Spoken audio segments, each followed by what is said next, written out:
Reaction, उसके बाद elimination या सब्स्टिट्यूशन। एलिमिनेशन। H3O प्लस लिए ना, H3O प्लस का मतलब होता है एसिड लिए।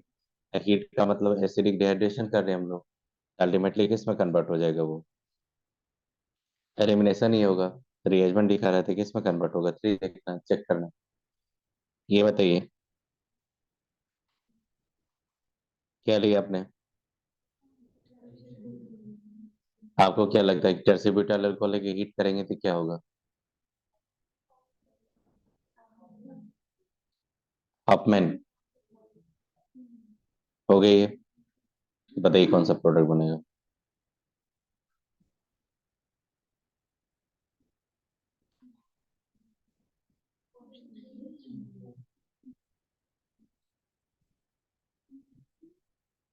कौन सा बनेगा?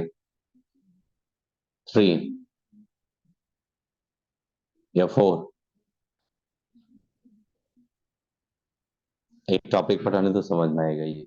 एलिमिनेशन वर्सेस सब्स्टिट्यूशन पढ़ाने थे। वहां पे क्या था बता देता हूँ आपको। चलिए ये बताइए।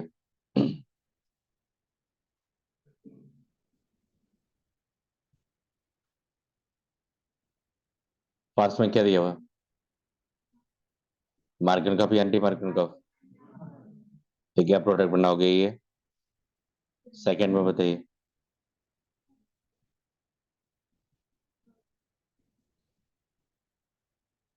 बनेगा। सबसे स्ट्रेट चेन कौन है विदाउट ब्रांचिंग? और सबसे ब्रांचिंग किसमें है? बॉइलिंग पॉइंट क्या होता है ब्रांचिंग से? मैंने बताया था ना, जितना ज्यादा सरफेस एरिया होगा ना, उतना ज्यादा क्या होता? Intermolecular force. और जितना ज्यादा इंटरमॉलिक्यूलर फोर्स होगा ना बॉइलिंग पॉइंट, उतना क्या होगा? ज्यादा। और जितना ज्यादा क्या करेंगे आप, ब्रांचिंग करेंगे, सरफेस एरिया क्या होगा? रिड्यूस होगा। तो इंटरमॉलिक्यूलर फोर्स ऑफ अट्रैक्शन क्या होगा? रिड्यूस होगा, तो डेफिनेटली वहां पे क्या हो जाएगा आपका? Low boiling point. तो बॉइलिंग पॉइंट जाएंगे तो किसका ज्यादा होगा? मान लो कि वन लिए, टू लिए, ABCD करके दिया है यहाँ पे। तो सबसे ज्यादा बॉइलिंग पॉइंट किसका होगा? ए का। सी, उसका क्या होगा? बी। कर लेंगे। ये बताओ।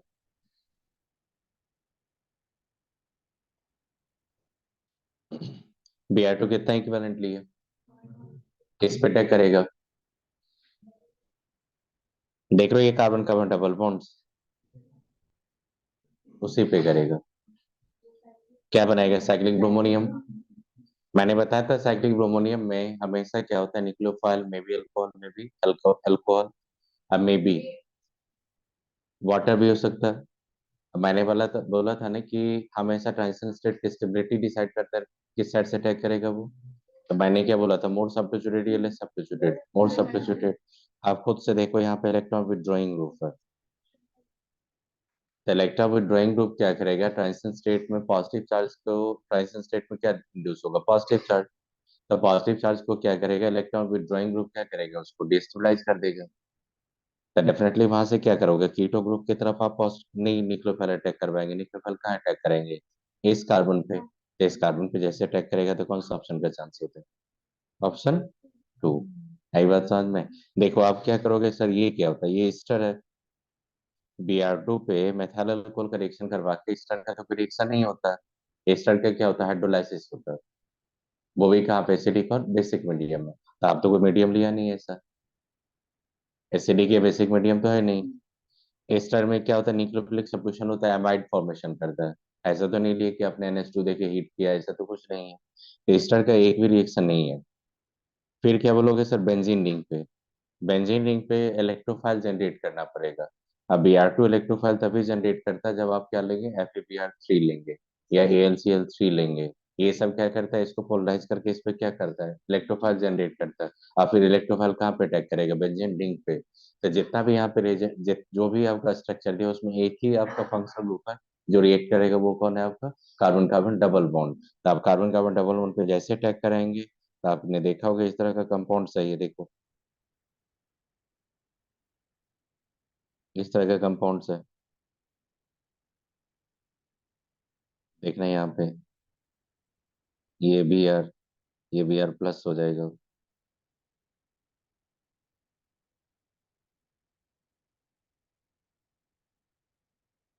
ऐसे ही होगा ना। अब बताइए ट्रांजिशन स्टेट में कौन सा चार्ज आएगा, पॉजिटिव। इधर डेल प्लस दोगे, इधर डेल प्लस दोगे, किधर से स्टेबिलिटी ज्यादा, इलेक्ट्रॉन डोनेटिंग ग्रुप। आपका न्यूक्लियोफाइल जो अप्रोच करेगा, न्यूक्लियोफाइल कौन है, मेथाइल अल्कोहल। तो मेथाइल अल्कोहल जो अप्रोच करेगा वो किधर से अप्रोच करेगा, किधर से अप्रोच करेगा, मोर सब्स्टिट्यूटेड ले सब्स्टिट्यूटेड, मोर सब्स्टिट्यूटेड। तो देखो क्या हो जाएगा आपका, दोनों का पोजीशन क्या होगा, sin anti, anti. Methyl alcohol methoxide क्या होगा, अगर above the plane of paper होगा तो ब्रोमीन क्या होगा, below the plane of paper. कुछ आइडिया लगा, तो कौन सा ऑप्शन हो जाएगा आपका, कर लेंगे। फिर देखो इसमें जाओगे तो देखो 20% H3PO4 लेके हीट की हमने, तो वो क्या दिखा रहा है, H3PO4 क्या करता है, डिहाइड्रेशन ही तो करता है आपका, करता।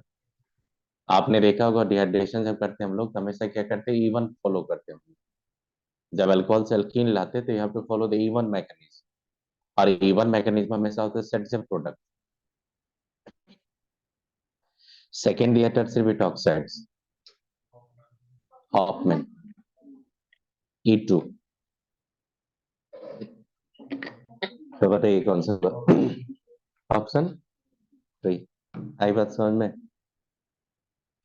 फिर देखो HBr ली ACCl4 में पेरोक्साइड इफेक्ट तो नहीं है, कार्बोकेटाइन बनाएंगे, हाइड्रेट शिफ्ट होगा या नहीं होगा, फिर कौन सा प्रोडक्ट का चांस होता है, कौन सा होगा चेक करो, मेथाइल शिफ्ट होगा फिर, तो कौन सा पॉसिबिलिटी होगा, कर लेंगे। कैसे होगा देखो यहाँ पे, ये क्या होगा, CH3 है, आप एच प्लस अटैक करवाओगे,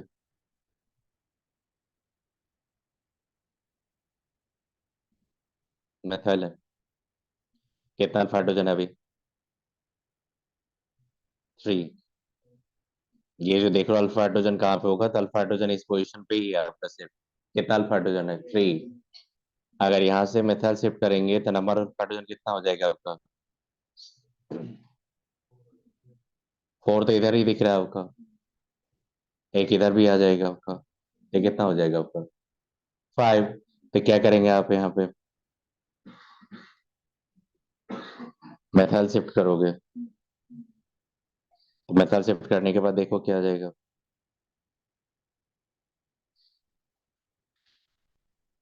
पॉजिटिव। अब यहाँ पे कौन अटैक करेगा आपका, Br माइनस।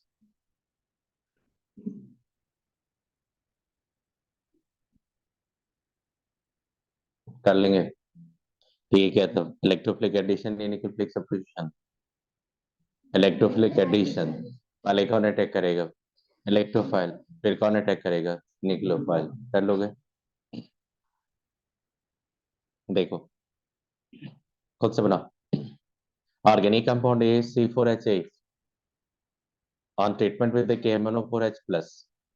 मैंने याद करो बोला था कि बेयर्स रिएजेंट होता है cold alkaline KMnO4, bears reagent का काम होता है हाइड्रोजाइलेशन।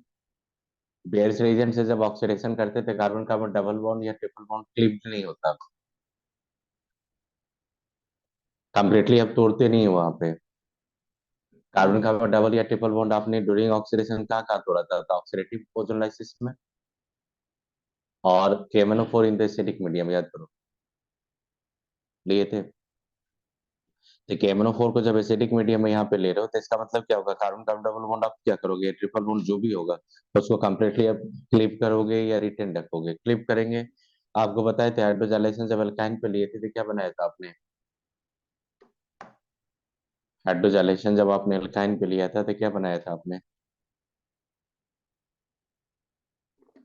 अल्फा डाइकीटोन बताए थे।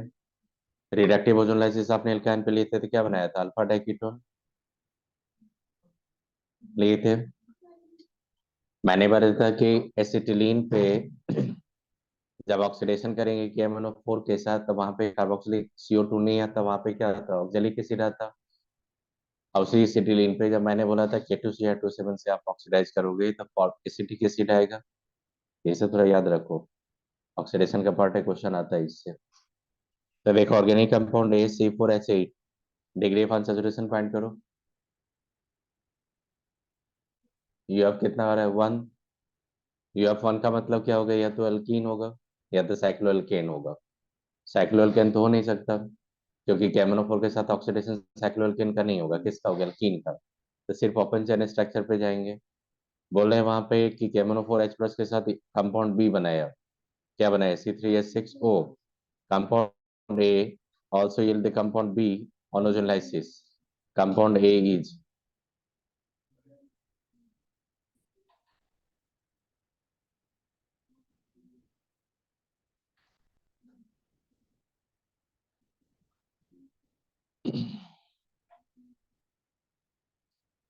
ये क्या हो सकता है बताइए।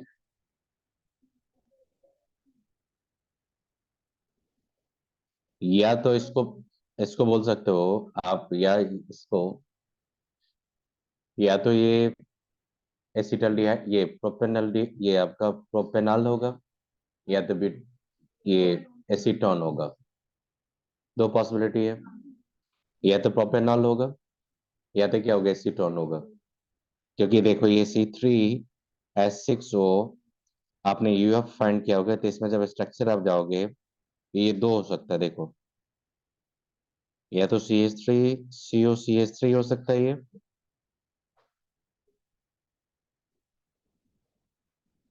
यही दोनों हो सकता है ना।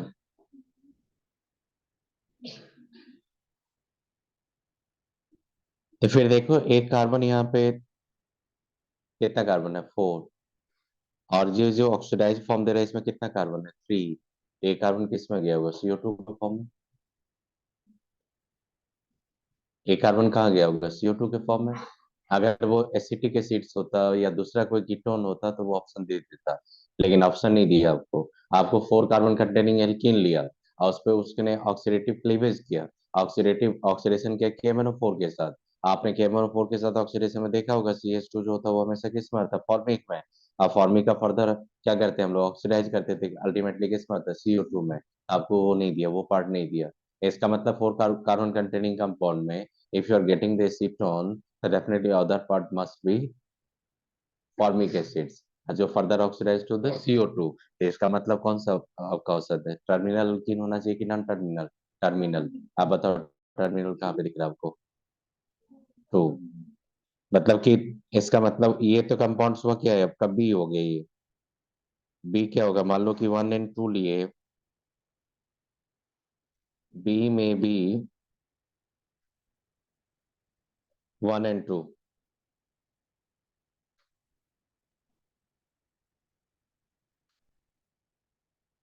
मे बी 1 और मे बी 2।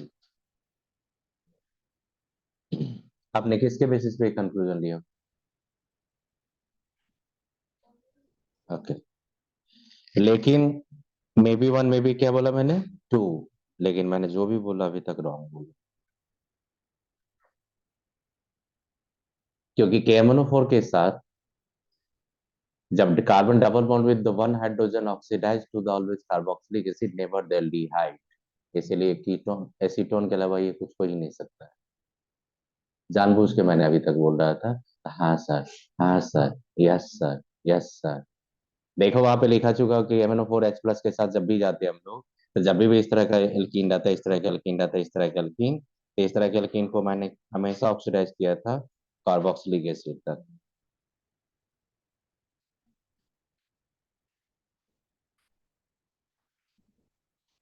देखो,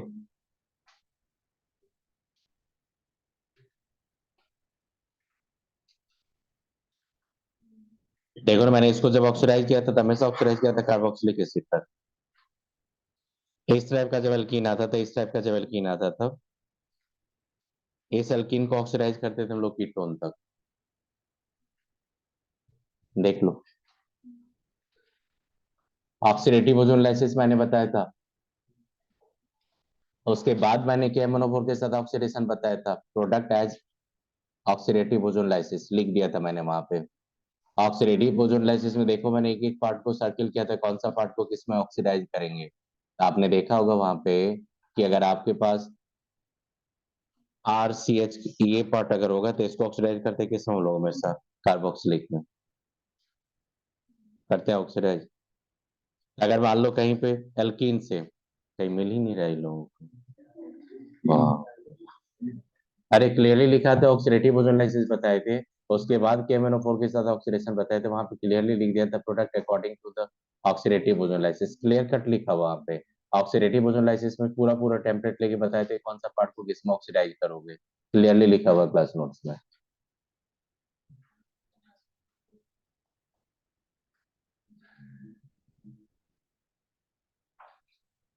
देखो,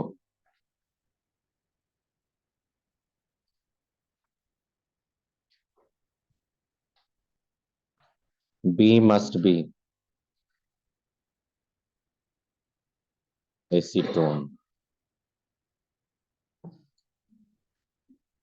बी जो होना चाहिए वो क्या होना चाहिए आपका, एसीटोन। प्रोपेनॉल नहीं ले सकते हो, प्रोपेनॉल होगा ही नहीं, KMnO4 का प्रोडक्ट ही नहीं होता प्रोपेनॉल।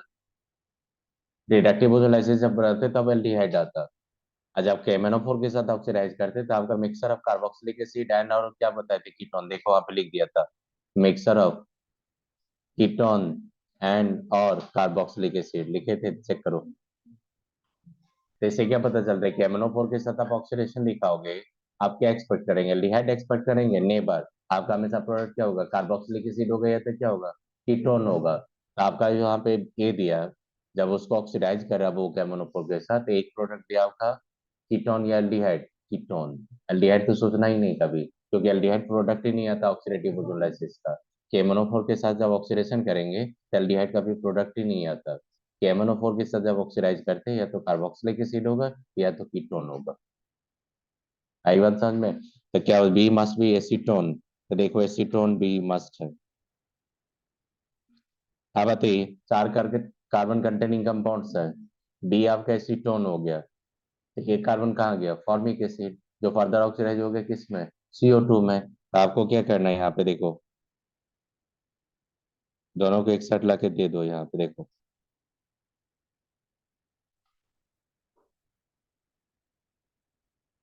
ये फॉर्मिक एसिड।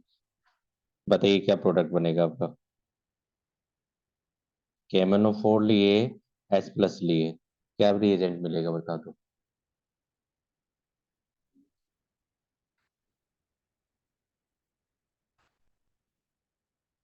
बनेगा,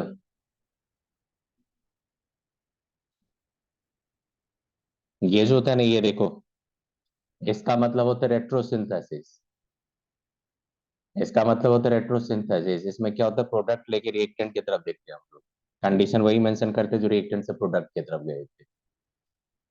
आई बात समझ में। ये जो कहीं पे एरो दिया रहता है ना केमिस्ट्री में, ऑर्गेनिक केमिस्ट्री में, उसका मतलब होता है रेट्रो, मतलब प्रोडक्ट से रिएक्टेंट की तरफ जा रहे हैं। ठीक, इसलिए स्कूल के एग्जाम में अगर आपने ऐसा करके बहुत स्मार्टली आपने एरो बना के प्रोडक्ट लिखेंगे, तो थोड़ा भी टीचर अगर पढ़ा लिखा होगा तो आपको 0 मार्क दे देगा। क्योंकि ये डबल हेड, ये जो एरो लेते हैं ये हमेशा इसका मतलब होता है रेट्रोसिंथेसिस। क्योंकि कभी कभी क्या होता है केमिस्ट्री में, एक टारगेट होता है कि ये रिएक्टेंट ये प्रोडक्ट आपको फॉर्म करना है, तो उसके लिए क्या क्या रिएजेंट पे वर्क करोगे वो हमेशा रिवर्स की तरफ दिखाया जाता है, तो उसको बोलते हैं रेट्रोसिंथेसिस। क्या बोलते हैं उसको हम लोग, रेट्रोसिंथेसिस। तो देखो यहाँ पे आपका ये क्या होगा, बी, और ये क्या होगा, ए। अब ए को ऑक्सीडाइज करो KMnO4 के साथ, तो क्या आएगा, बी आएगा कि नहीं। और दूसरा प्रोडक्ट क्या होगा, फॉर्मिक, जो फर्दर ऑक्सीडाइज होगा किसमें, CO2 में। जनरली वो पार्ट मेंशन नहीं करता।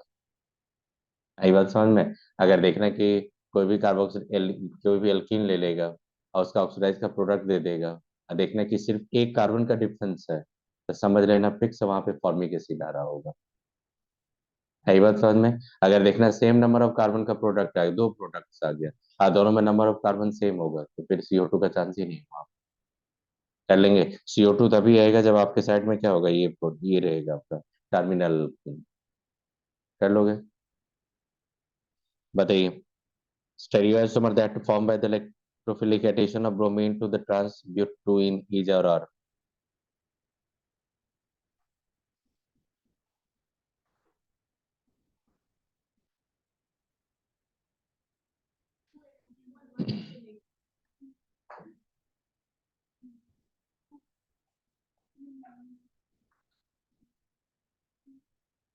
तो सीधा हो लेगा, टू इनएंशियोमर्स आएगा, आएगा ना। अरे बताए थे ट्रांस एंटी मेजो।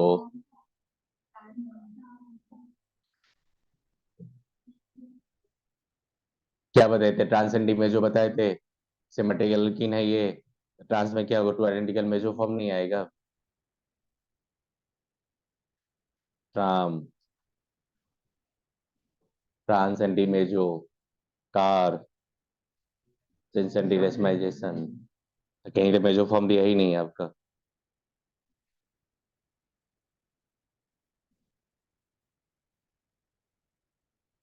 ये तो बता दिए थे। ये बताइए।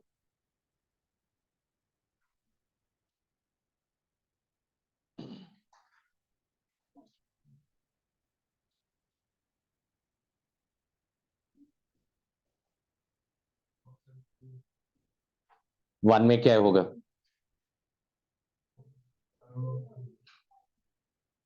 एडीपी के सीट आ जाएगा वहां पे, डाइकार्बोक्सिलिक एसिड आ जाएगा। कार्बन कार्बन क्या होगा? कंप्लीटली टूट जाएगा। अब KMnO4 लिए वहां पे देखो कितना पे, 273 पे। वो क्या करता है? हाइड्रोजाइलेशन। तो क्या होता है? 1,2-डायोल्स आता है। तो क्या हो जाएगा product? Compound A is dicarboxylic acid और कंपाउंड बी इज डायोल। तो कौन सा ऑप्शन हो जाएगा? कर लोगे? बताइए।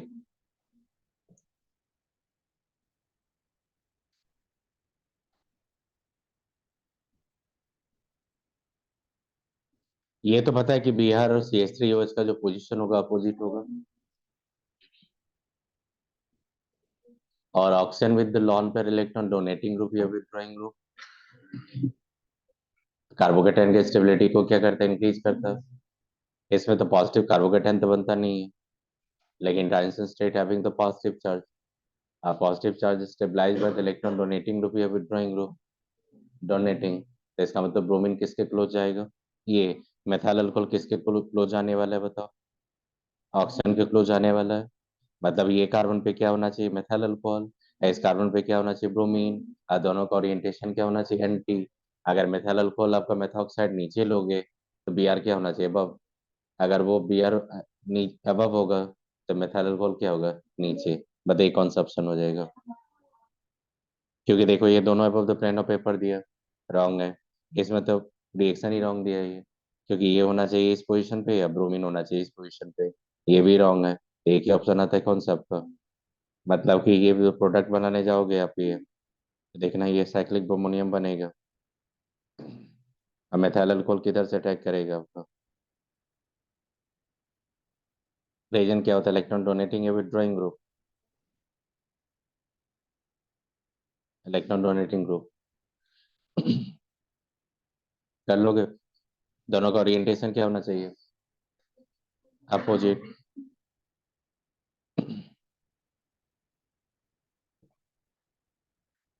बनाओ खुद से। के दिया रहा इथेन 1,2 डाइकार्बोल्डिहाइड। मैंने याद करो बताए थे कार्बोल्डिहाइड कैसे यूज करते हो आप। याद करो मैंने बोला था कार्बोल्डिहाइड कब यूज करते हैं, कार्बोनेट्रल कब यूज करते हैं, कार्बोक्सिलिक एसिड कब यूज करते हैं, नेमिंग में बताए थे आपको।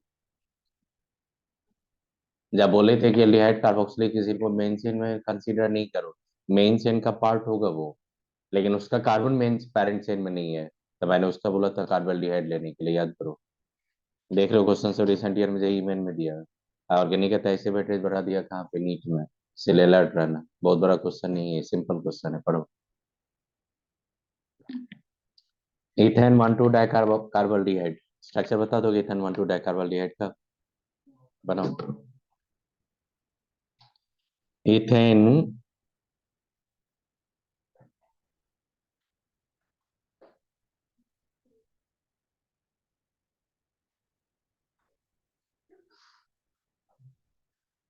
इथेन 1,2 डाइकार्बोल्डिहाइड, एक होगा आपका, देखो वहां पे ग्लाइकोजल। ग्लाइकोजल मैंने बताया था आपको कैसे कैसे आता था। ग्लाइकोजल।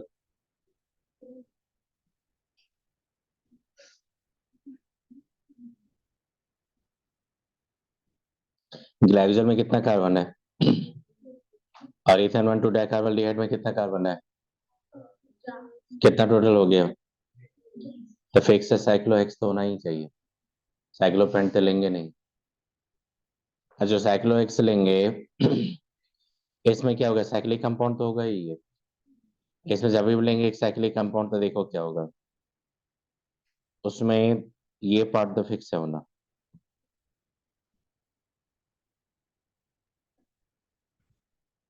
चेक कर लो। हो गई है या नहीं? चलो देखो, एक काम करते देखना। आपके पास इथेन, ऐसा करो देखो, इथेन इथेन ले लिए तो इथेन बनाने में हम लोग को क्या दिक्कत है? इथेन बना दिए, कार्बन डाइऑक्साइड बोल रहा है ये, तो कार्बन डाइऑक्साइड बना दिए। ये देखो कार्बन डाइऑक्साइड बना दिए। ये इथेन 1 2 डाइकार्बन डाइऑक्साइड है कि नहीं? इथेन 1 2 डाइकार्बन डाइऑक्साइड बोलेंगे नहीं? आपको याद करो, प्रोपेन 1 2 3 ट्राई कार्बन डाइऑक्साइड बोले थे। प्रोपेन 1 2 3 ट्राई कार्बोनाइट्राइल बोले थे। तो इथेन 1 2 डाइकार्बन डाइऑक्साइड बोल सकते हैं हम लोग इसको। ठीक है। ग्लाइकोजल जाएंगे तो ग्लाइकोजल क्या होता है आपका? C H. ये डबल बॉन्ड, सी एच, ये डबल बॉन्ड, यही होता है ना आपका। कार्बन ऑक्सीजन डबल बॉन्ड जो लाए थे वो कार्बन कार्बन डबल बॉन्ड को तोड़ के लाए थे ना आपने। तो carbon carbon oxygen double bond, carbon carbon oxygen double bond को सबको फेस को एक तरफ लेके दे दो, दोनों फ्रेगमेंट्स का। अब बीच से क्या एलिमिनेट करते जाओ? ऑक्सीजन। इससे पता चला आपका कि ए क्या होगा, देखो।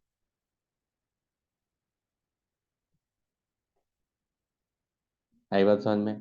नेमिंग करेंगे तो 1 2 3 4 5 6।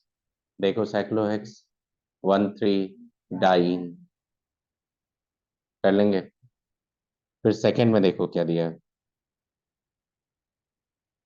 सेकंड में दिया देखो यहाँ पे 5 ऑक्सो, मतलब कि एल्डिहाइड ग्रुप तो है वहां पे। देखो 1 2 3 4 5, 5 पे क्या है ये? ऑक्सो। नेमिंग करेंगे तो आप किधर से नेमिंग करेंगे? 1 2 3 4 5 6। 6 क्यों लिए? क्योंकि हेक्सेनल बोल रहा है ये। एल्डिहाइड होगा लेकिन पैरेंटल में कितना कार्बन होगा? 6। लेकिन 5 6 है, लेकिन 5 पे पोजीशन पे क्या देंगे? कीटो ग्रुप देंगे। देखो ऑक्सो दे दिए। आप क्या करना आपको, इसको थोड़ा ऐसे अरेंज कर लो, देखो।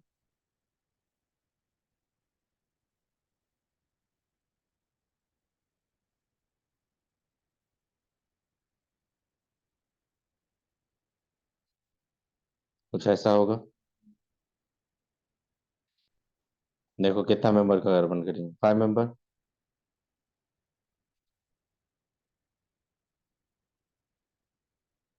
हो गई है। क्या होगा? 1 मेथाइल साइक्लोपेंटीन। तो यहाँ पे 1 मेथाइल साइक्लोपेंटीन भी लिखता तो चलता, लेकिन यहाँ पे लिखा 1 मेथाइल साइक्लोपेंट 1 इन।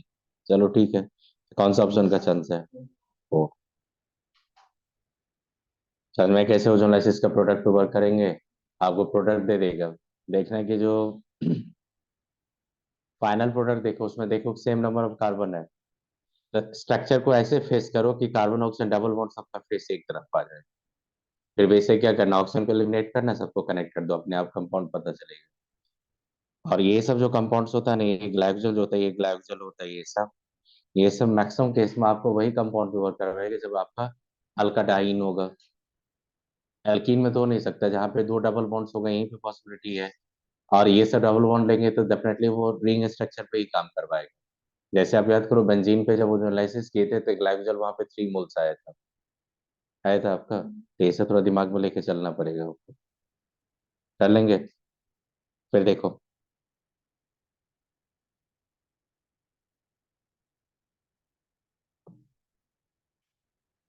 इलेक्ट्रोफिलिक एरोमेटिक सब्स्टिट्यूशन बताए थे। मैंने बोला था इलेक्ट्रॉन डोनेटिंग ग्रुप क्या करता है? इंक्रीज करता है। इलेक्ट्रॉन विड्रॉइंग क्या करता है? डिक्रीज करता है। आपको भी पता है मेथाइल ग्रुप क्या होता है? डोनेटिंग। क्लोरीन में माइनस आई डोमिनेंट होता है किससे? प्लस आर से। और कीटो ग्रुप जो होता है, कीटो ग्रुप, देखो ये फर्स्ट एटम है, ये क्या है? Second atom. दोनों के बीच में क्या? Pi bond. और सेकंड मोड इलेक्ट्रोनेगेटिव। हमेशा इलेक्ट्रॉन क्या करेगा? वो पुल करेगा। तो क्या होता है, विड्रॉइंग या डोनेटिंग? तो इलेक्ट्रॉन विड्रॉइंग ग्रुप क्या करेगा, इलेक्ट्रॉन डेंसिटी रिड्यूस करेगा, और इलेक्ट्रॉन डोनेटिंग क्या करेगा, इंक्रीज करेगा। यहाँ पर एक्टिविटी ऑर्डर अगर देखेंगे हम लोग, तो सबसे ज्यादा होगा 2 1 3।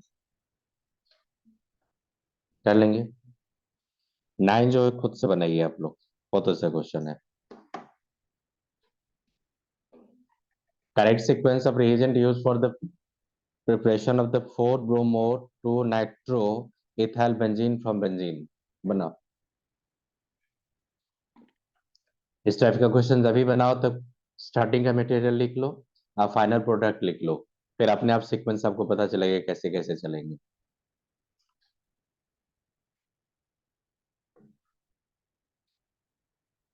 4 bromo 4 nitro ethyl benzene. 4 bromo 2 nitro ethyl benzene. इसका मतलब वो ये इथाइल के रिस्पेक्ट में आपने नंबरिंग किया। इथाइल का पोजीशन होना चाहिए 1, इथाइल के रिस्पेक्ट में नाइट्रो का पोजीशन होना चाहिए 2, इथाइल के रिस्पेक्ट में ब्रोमो का पोजीशन होना चाहिए 4। क्योंकि देखो इथाइल का पोजीशन मेंशन नहीं किया, इसका मतलब नंबरिंग किसके अकॉर्डिंग किया, इथाइल के अकॉर्डिंग। कर लेंगे। बताइए क्या होगा।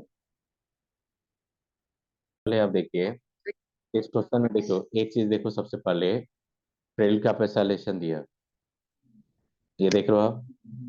एसालेशन जब करेंगे तो एसालेशन के बाद आपका क्लेमेंसन या क्विस्नर लेना ही पड़ेगा आपको, क्योंकि उसी से ही थैला आप ला सकते हो। राइट। और डायरेक्ट अगर हम लोग क्या करते हैं ना, फ्रेडल का आप अगर अल्काइलेशन करते हैं तो उसमें डिसएडवांटेज होता है पॉली सब्स्टिट्यूशन का, इसीलिए एसालेशन को प्रायोरिटी दिया जाता है। इसीलिए एसालेशन करवा दिया। एसालेशन करवाएंगे तो कीटो ग्रुप जो होता है वो होता है कीटो ग्रुप जो होता है वो होता है ऑर्थो para डायरेक्टिंग, नहीं वो मेटा डायरेक्टिंग। तो एसालेशन के बाद आप ब्रोमिनेशन अवॉइड करो, क्योंकि एसाइलेशन के बाद अगर ब्रोमीन लेंगे तो ब्रोमिनेशन करेंगे तो ब्रोमीन आ जाएगा 3 पे। तो आप लिख रहे हो 2 ब्रोमो, ये 4 ब्रोमो, वो 3 ब्रोमो हो जाएगा। तो इसका मतलब जस्ट आप हेलोजनेशन के बाद, ये एसाइलेशन के बाद ब्रोमो हेलोजनेशन तो नहीं करवाओगे, इसका मतलब 3 तो खत्म हो गया। तो ऑप्शन 1 तो नहीं होगा, क्योंकि ऑप्शन 1 तो स्ट्रिक्टली बोल रहा है कि पहले नेट्रेशन करो, और नेट्रेशन जैसे करेंगे तो फ्रेडल क्राफ्ट आपका रुक गया। फ्रेडल क्राफ्ट नहीं होगा तो देखो ये तो होगा नहीं।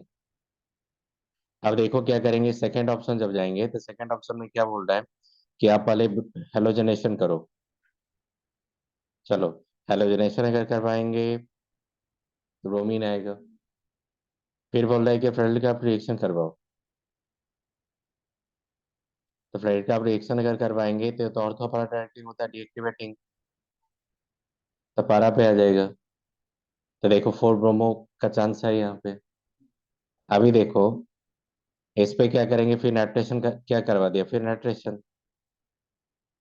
तो नाइट्रेशन करेंगे तो क्या होगा, ortho para directing Meta directing. ये क्या होता है, डीएक्टिवेटिंग या एक्टिवेटिंग? ये क्या करता है, मेटा डायरेक्टिंग। ये क्या है, तो ऑर्थो para। आपका नाइट्रो तो इधर आ जाएगा। आपने नेमिंग किया था 2 नाइट्रो इथाइल, तो ये चांस खत्म हो गया यहीं पे। इसका मतलब क्या हो गया, ये तो होगा नहीं। फिर देखेंगे 3 पे फ्रेडल का प्रिडिक्शन करवाया आपने, तो देखो ये बनेगा Br2 AlCl3। क्या होता है उसका काम, कीटो ग्रुप जो दिया ऑर्थो para डायरेक्टिंग या मेटा डायरेक्टिंग, तो मेटा पोजिशन का प्रोडक्ट लाओगे।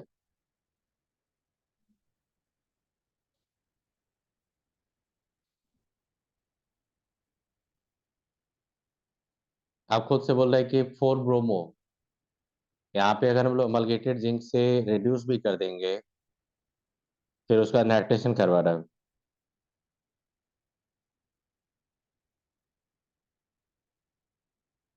और कंसनट्रेटेड क्या ले रहा है, H2SO4। क्या करवाएंगे, नाइट्रेशन। नाइट्रेशन जैसे ही करवाएंगे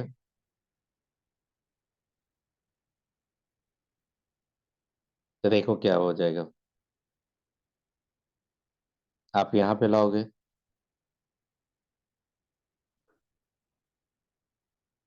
क्योंकि एक्टिवेटिंग के अकॉर्डिंग देखा जाता है। देखो नाइट्रो क्या होता है, ब्रोमीन क्या होता है, ऑर्थो पायरेक्टिंग वीकली डीएक्टिवेटिंग। और कीटोन क्या होता है, मेटा डायरेक्टिंग मॉडरेटली डीएक्टिवेटिंग। तो जो वीकली डीएक्टिवेटिंग होगा ना वो डिसाइड करेगा कहाँ पे आएगा इलेक्ट्रोफाइल। आई बात समझ में। तो आपने क्या किया, यहाँ पे नाइट्रो दिया। अगर आप आगे फिर क्या करें वहां पे, क्लेमेंसन, इसको इथाइल में अगर कन्वर्ट भी कर देंगे तो नेमिंग करोगे तो क्या हो जाएगा, फोर ब्रोमो नहीं आने वाला है। मतलब ये भी पाथ आपका क्या हो गया, रॉन्ग। सही बात समझ में। फोर पे ही है। फोर पे क्या करवा रहा है सबसे पहले,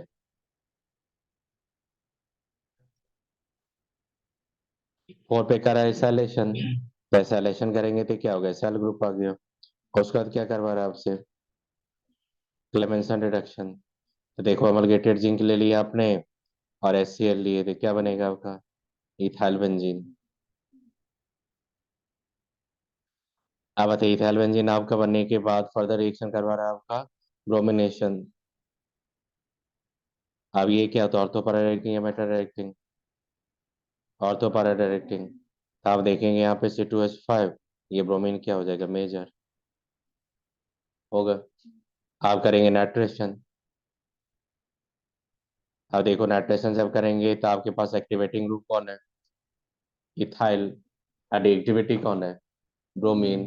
एक्टिवेटिंग डिसाइड करेगा इलेक्ट्रोफाइल का पोजीशन। कर लेंगे तो ये जो इलेक्ट्रोफाइल का पोजीशन ऑलरेडी देखो इसका पारा पोजीशन ब्लॉक हो गया। आपके पास क्या चांस है, ऑर्थो का। तो देखो क्या करेंगे, C2H5, ये क्या होगा, NO2, ये क्या होगा, ब्रोमीन। अब इसका नेमिंग करेंगे तो क्या हो जाएगा, four bromo, two nitro, ethyl benzene. आई बात समझ में। ये सब थोड़ा डिसाइड करना, बहुत सारा ऐसा रिएक्शन होगा जहाँ पे जो कन्वर्सन है इस तरह का रिएजेंट देगा ना आपका, तो एक दो फर्स्ट से सेकंड पे जाते ही डिसाइड कर लोगे कि फर्दर ये आने वाला नहीं है। तो चलो उसको रूल आउट करो। तो ऐसे ऐसे करके जब डिस्टिंग्विश करोगे तो बहुत इजीली क्वेश्चन पकड़ लेते हैं हम लोग। तो कौन सा ऑप्शन हो जाएगा, ऑप्शन फोर। कर लेंगे।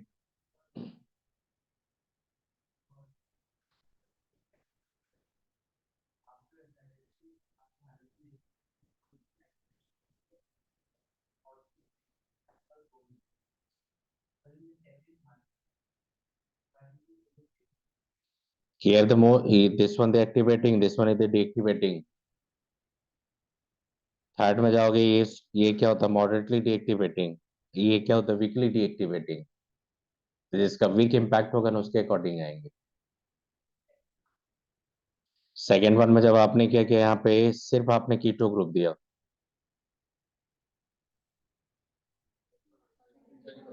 ये ये आपने यहाँ पे क्या किया, यहाँ पे देखो ये ऑर्थो पैरा राइटिंग होता, तो आपने एसाइलेशन करवाया है यहाँ पे।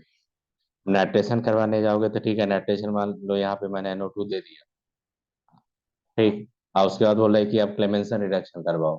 तो चलो ये इथाइल आ जाएगा, तो आपका नाइट्रो कितना पे जाएगा, थ्री पे। अब ब्रोमीन कितना पे आएगा, फोर पे।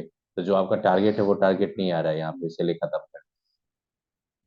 यही बात समझ में। तो एक ही ऑप्शन आपको आएगा, कौन सा आएगा, ऑप्शन फोर, जहाँ पे देखो थ्रू आउट आपका प्रोडक्ट आ जाए।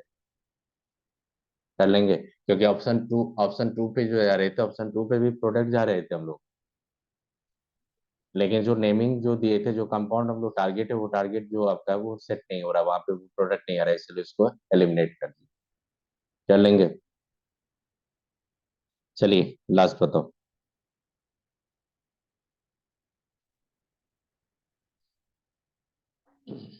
HCl के एडिशन होगा कहाँ पे, बेंजीन रिंग पे। बोलता है हाँ, और बेंजीन रिंग पे HCl का एडिशन होता है। कार्बन कार्बन डबल बॉन्ड पे होगा, क्या बनाएंगे, एल्काइल क्लोराइड। फिर आगे क्या दिया आपका, AlCl3। काम क्या होता है उसका, ब्रेड का अल्काइलेशन। क्या हो जाएगा, सैक्राइलेशन होगा। देखो कितना मेंबर रिंग बनेगा। अरे मेरे को पता है, यहाँ पे देखो क्यों इतना लिखते हो, देखो ये मेरे को पता है कि यहाँ पे क्लोरीन आएगा, राइट। यहाँ से क्लोरीन आएगा तो यहाँ पे इलेक्ट्रोफाइल जनरेट करेंगे हम, और उसी को बेंजीनिंग पे कहाँ पे लाएंगे, ऑर्थो पे। तो मेरे को पता है यहाँ पे रिंग का साइज होगा 1 2 3 4 5 मेंबर का।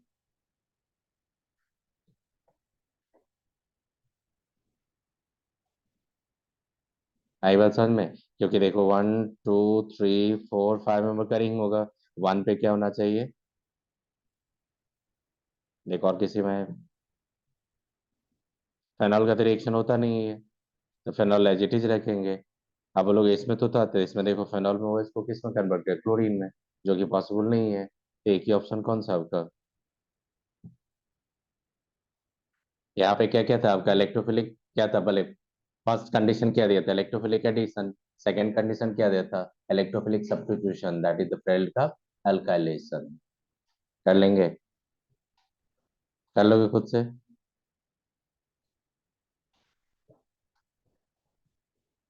बताइए।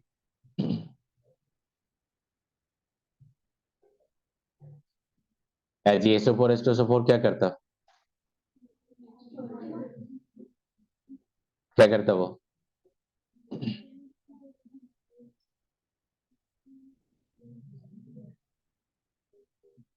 GSO4 क्या करता? हाइड्रोलाइसिस। मार्कर कप या एंटी मार्कर कप?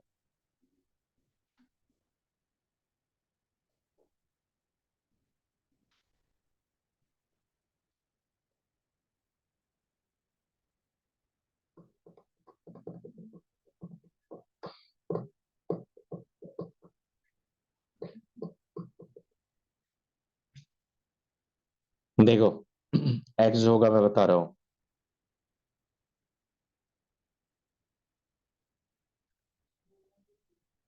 हो गई।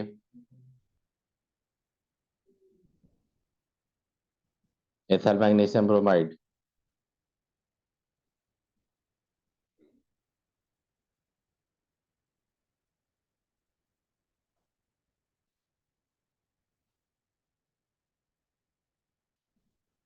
एच प्लस लेके हीट करेंगे, क्या होगा? डिहाइड्रेशन। क्या बनाएंगे? सेट से प्रोडक्ट बनाना आपको। क्या हॉपमैन?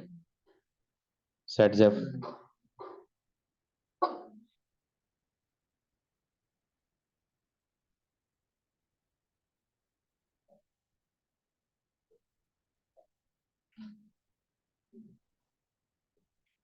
चलो, ये रिएक्शन समझ में आया तो ठीक है, नहीं आएगा तो आगे बताएंगे।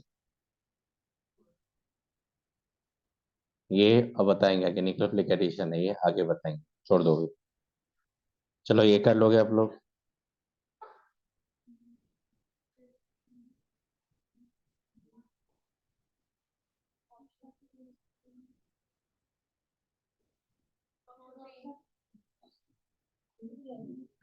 Benzene hexachloride.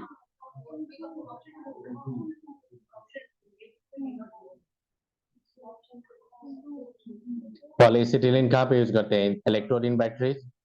बीएससी कहाँ पे यूज करते हैं हम लोग? एडिशन रिएक्शन के थ्रू आता था। बेंजीन पे जब क्लोरीन का एडिशन करते थे हम लोग अल्ट्रावायलेट रे के प्रेजेंस में, तो क्या आता था? बीएससी आता था आपका। प्लेटियम बेरियम सल platinum supportive barium sulphate poison with sulphur, क्या बोलते थे उसको? लेनलार्स बोलते थे। अल्कोहलिक पोटेशियम हाइड्रोक्साइड क्या करता था? Beta elimination. कर लोगे? तब जाइए हाइड्रोकार्बन का क्वेश्चन से बना दे रहना खुद से, ये कर लोगे?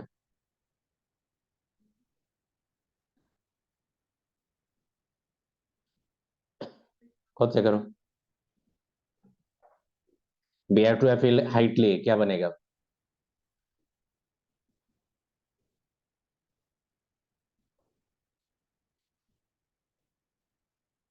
Br2 Fe हीट लिए क्या बनेगा?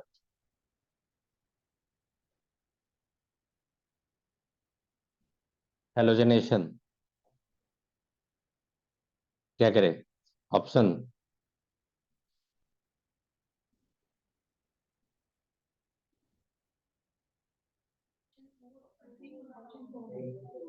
Br2 Fe हीट लिए क्या बनेगा? ब्रोमोबेंजीन। फिर मैग्नीशियम डाइटर लेंगे, phenyl magnesium bromide, Grignard.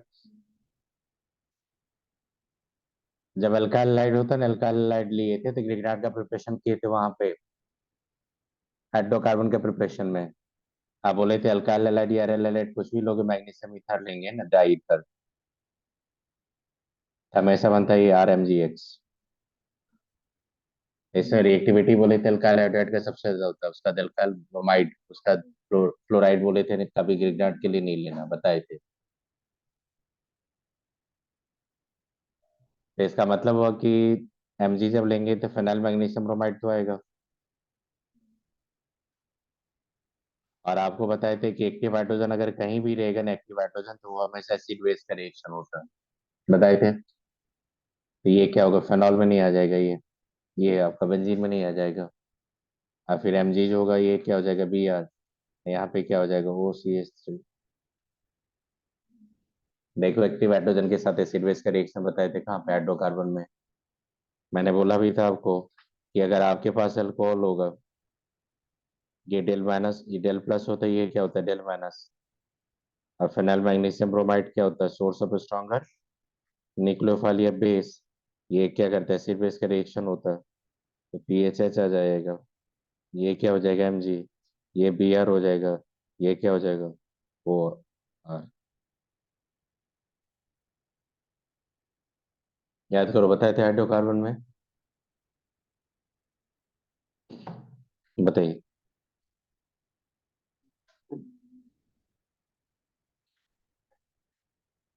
Br2 ultraviolet light लिए क्या होगा, फ्री रेडिकल सब्स्टिट्यूशन या इलेक्ट्रोफिलिक सब्स्टिट्यूशन। कहाँ पे जाएगा, बेंजालिक पोजीशन पे। अब बेंजालिक रेडिकल क्या होता है, स्टेबल। बताइए कौन सा प्रोडक्ट आएगा, कर लोगे, ये कर लेंगे।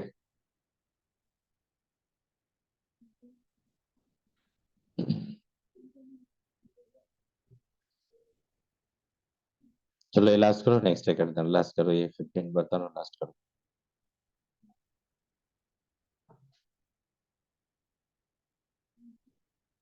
methoxy donating a withdrawing a nitro, the which one will stabilize the positive charge transition state more। तो वाटर कहाँ पे अटैक करेगा, उसी कार्बन पे जो मेथॉक्सी की रिंग से अटैच है। तो कौन सा पॉसिबिलिटी है प्रोडक्ट का। आई बात समझ में। मतलब ये हुआ कि आप देखो, ये क्या होता है, इलेक्ट्रॉन डोनेटिंग ग्रुप, और ये क्या होता है, इलेक्ट्रॉन विथड्रॉइंग ग्रुप। तो आपके पास क्या होगा देखना, ये फेनाइल था, यहाँ पे आपने क्या लिया, NO2, ये डबल बॉन्ड था, ये G+ आपने लिया था, ये देखो 2+ था आपका, OMe। अब क्या करेंगे आप यहाँ पे, वाटर अटैक करवाओगे तो हमेशा किधर से अटैक कराएंगे, इलेक्ट्रॉन डोनेटिंग ग्रुप जिधर होगा। मैंने याद किया था मोर सब्स्टिट्यूटेड साइड बोले थे, क्योंकि वहां पे ज्यादा इलेक्ट्रॉन डोनेटिंग ग्रुप होता था, जो ट्रांजिशन स्टेट को क्या करता था, स्टेबलाइज करता था। तो बताइए OH कहाँ पे है, वाटर कहाँ पे आएगा, कौन सा रिंग के साइड से आएगा, एक्टिवेटेड रिंग साइड से या डीएक्टिवेटेड रिंग साइड से, एक्टिवेटेड। तो देखो यहाँ पे जैसे OH आएगा तो ऑटोमराइज करके किस में कन्वर्ट हो जाएगा, कीटो में। आपका प्रोडक्ट क्या मिलेगा, प्रोडक्ट क्या मिलेगा आपका, देखो 3 मिल जाएगा, तो वही आपका CH2 आ जाएगा, ये कीटो ग्रुप आ जाएगा।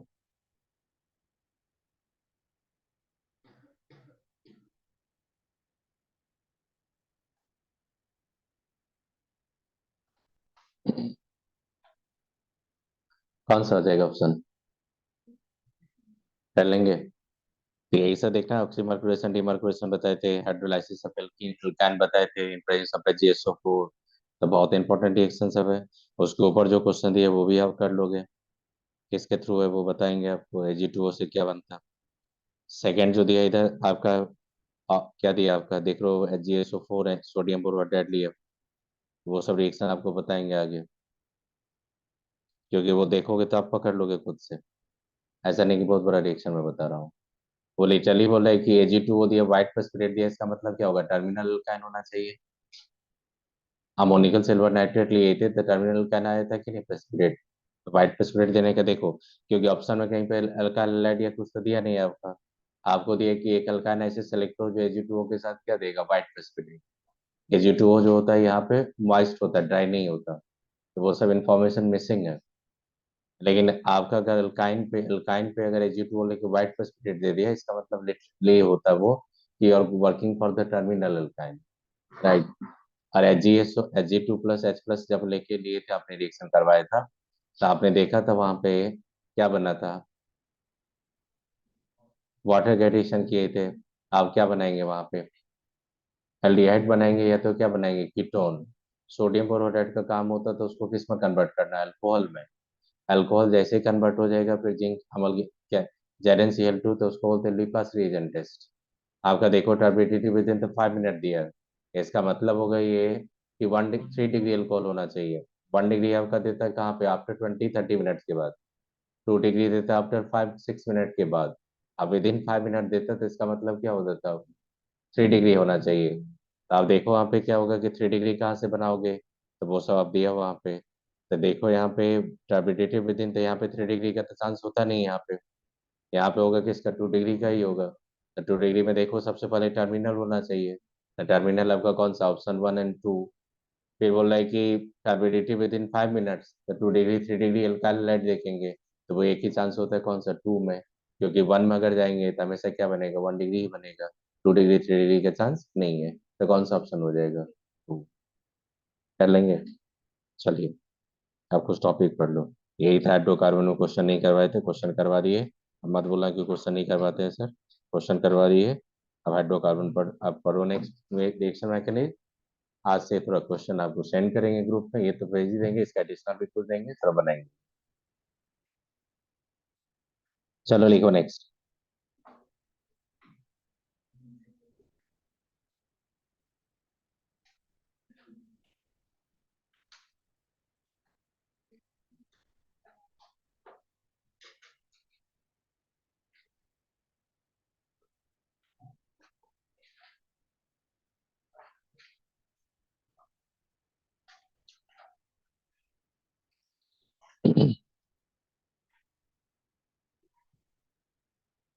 क्या देख रहे हैं आप, बताइए। Aromatic, nucleophilic, substitution. क्लोरोबेंजीन है, एक्वस के साथ रिएक्शन देंगे, क्या बनेगा।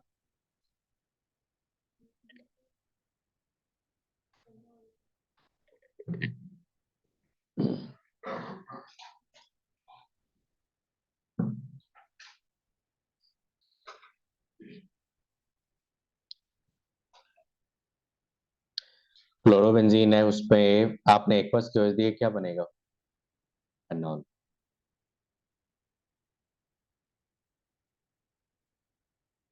नहीं होगा रिएक्शन।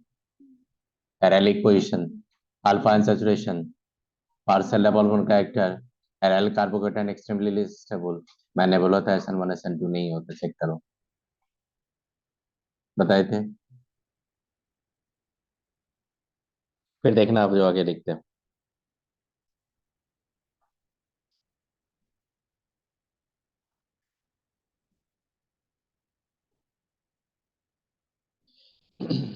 ये क्लोरोबेंजीन लिए,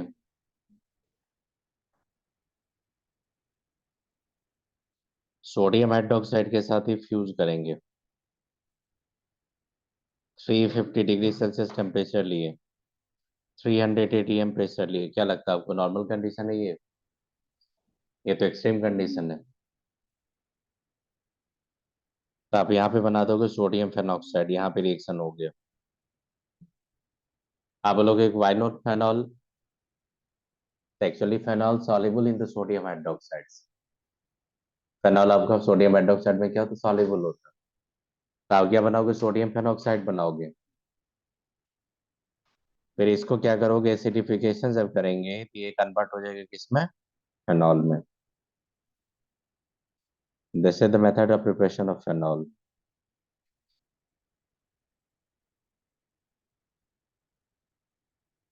डॉज प्रोसेस बोलते हैं इसको, याद होगा आप लोगों को। क्रॉस प्रोसेस से क्या बनाते हैं हम लोग, फेनॉल बनाते हैं फ्रॉम क्लोरोबेंजीन। तो आप देखो यहाँ पे क्लोरोबेंजीन फेनॉल में कन्वर्ट होगा तो डेफिनेटली सब्स्टिट्यूशन के थ्रू हुआ होगा, एडिशन के थ्रू तो होगा नहीं। तो आप थोड़ा सोचो कि सब्स्टिट्यूशन के थ्रू अगर रिएक्शन हुआ होगा, SN1 SN2 तो नहीं होगा, SN1 SN2 नहीं होगा। SN1 SN2 तभी होता है जब कार्बन आपका रहता है सैचुरेटेड। आप जो रिएक्शन करवा रहे हो वो कहाँ पे करवा रहे हो, अनसैचुरेटेड पे, किस पे, sp2 कार्बन पे। तो sp2 कार्बन पे SN1 SN2 नहीं होता है। ये दिमाग में सेट कर लो। यहाँ पे क्या देख रहे हैं हम लोग, एरोमेटिक न्यूक्लियोफिलिक सब्स्टिट्यूशन। अब देखो क्या होता है।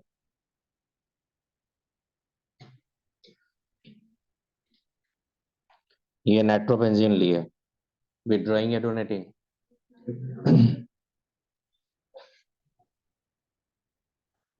फिर सोडियम हाइड्रोक्साइड लेंगे एक्वा सॉल्यूशन।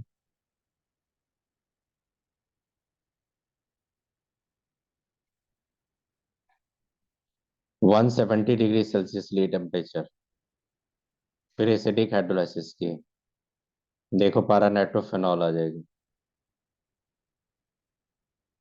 देखो ये काम करवा रहे थे आप कहाँ पे पहले, 350 डिग्री सेल्सियस पे, अब कितना पे हो रहा है आपका, 170। तो ये एडवांटेज कहाँ पे मिला आपको, नाइट्रो, विड्रॉइंग ग्रुप है ना। नाइट्रो ग्रुप जैसे दे देते, देखो रेट ऑफ रिएक्शन क्या होगा, फास्ट हो गया, और टेम्परेचर क्या हो गया आपका, लो। फिर देखो,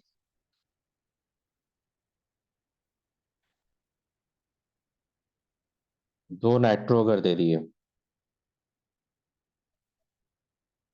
सोडियम हाइड्रोक्साइड एक्वा सॉल्यूशन लेंगे, 90 डिग्री सेल्सियस टेम्परेचर लेंगे, हाइड्रोलाइसिस करेंगे, आ जाएगा आपका प्रोडक्ट एसिडिक हाइड्रोलाइसिस के थ्रू। देखो क्लोरीन का क्या है यहाँ पे, लिविंग ग्रुप या अटैकिंग रिएजेंट, लिविंग। क्लोरीन के देखो ऑर्थो पोजीशन पे, पैरा पोजीशन पे मैंने दो नाइट्रो दे दिया। तो देखो ये रिएक्शन कितना पे प्रोसीड हुआ, 90 पे। आपको क्या लगता है 246 अगर ट्राई नाइट्रो करेंगे तो सीधा वाटर के साथ वार्म कर दो, फेनॉल बन जाता। देखो,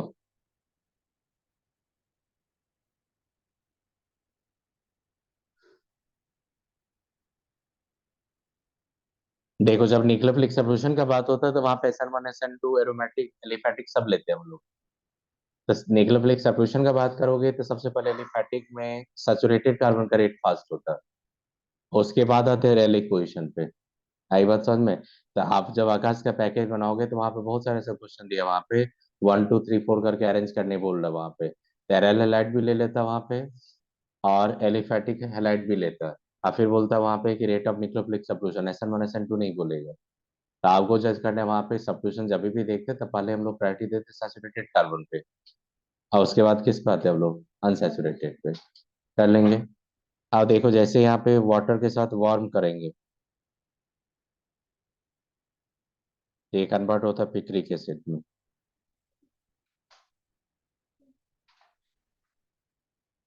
246 नाइट्रोफेनॉल को क्या बोलते हैं हम लोग, picric acid.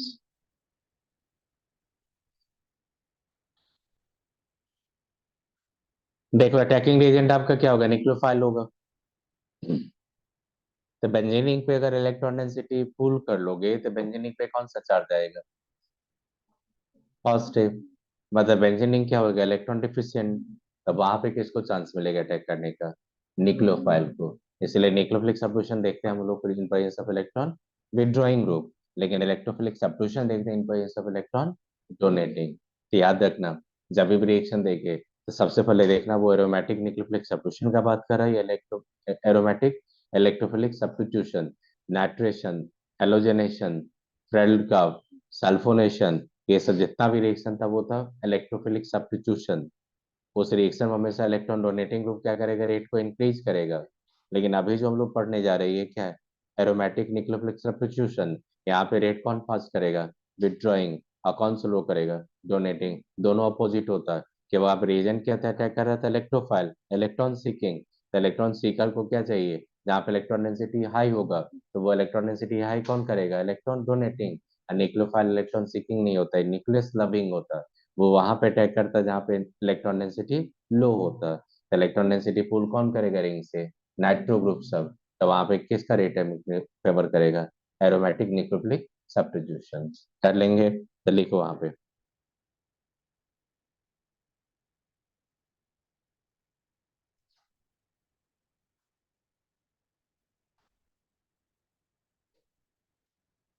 Nucleophilic substitution.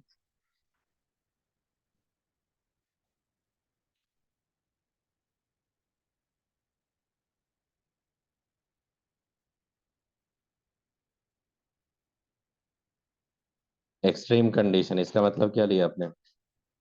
High temperature high pressure.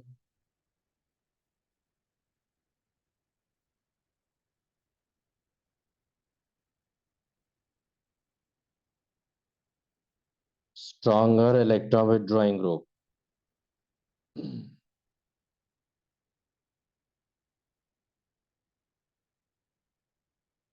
क्या ये सब stronger?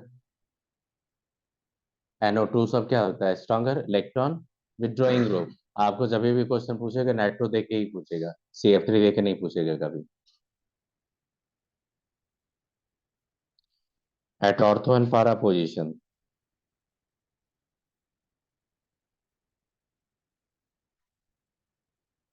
With respect to leaving group या विद रिस्पेक्ट टू किसके रिस्पेक्ट में? With respect to the leaving group. तो लिविंग ग्रुप कौन है आपका यहाँ पे?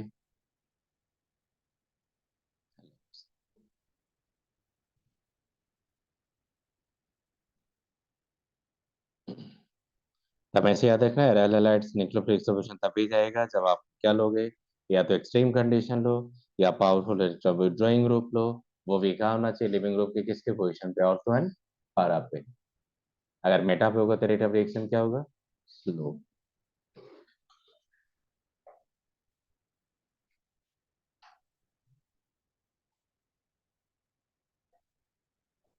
क्लोरीन लेंगे या नाइट्रो लेंगे?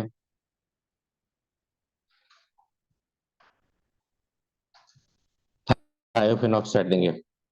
जेंटली हिट करेंगे, क्या बनेगा?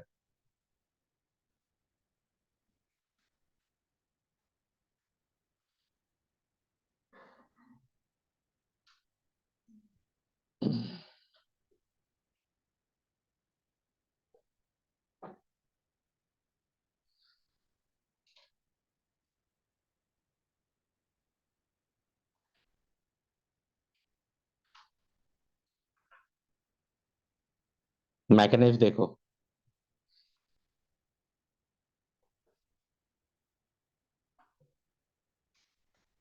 सिर्फ याद रखना, इलेक्ट्रॉन विथड्रॉइंग या donating? Withdrawing. with respect to the ortho and para position of living group, SN1 या SN2, neither SN1 और SN2। कहाँ पे रिएक्शन देख रहे हैं हम लोग? एराइलिक पोजिशन पे। देखो मैकेनिज्म क्या होता है। स्टेप 1 लिखो।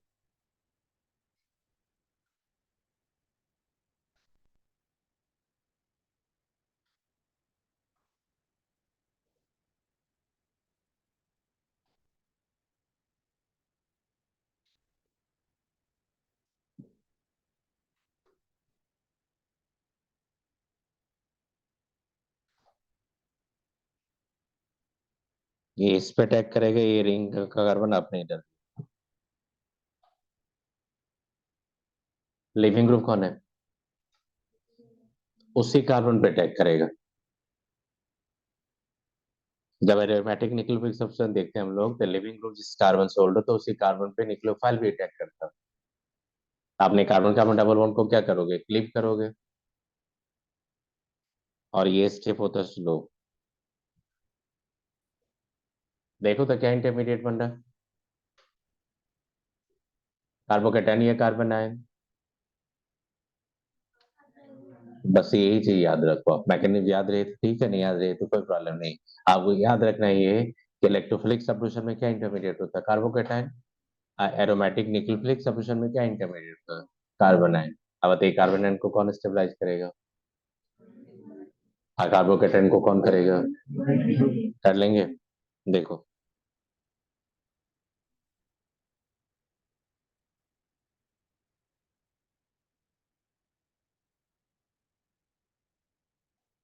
रेजोनेंस होगा।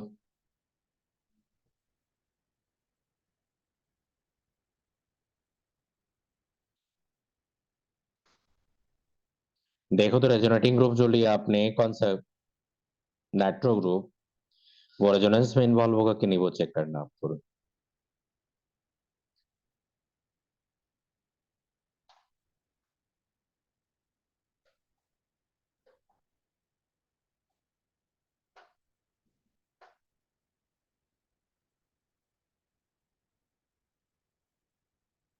वो नाइट्रो ग्रुप रेजोनेंस में जा सकता है कि नहीं ये बता दो। कार्बोनाइन को स्टेबलाइज कर रहा है कि नहीं। कार्बोनाइन जो बना है उसको स्टेबिलिटी नाइट्रो ग्रुप प्रोवाइड कर रहा है कि नहीं रेजोनेंस के थ्रू।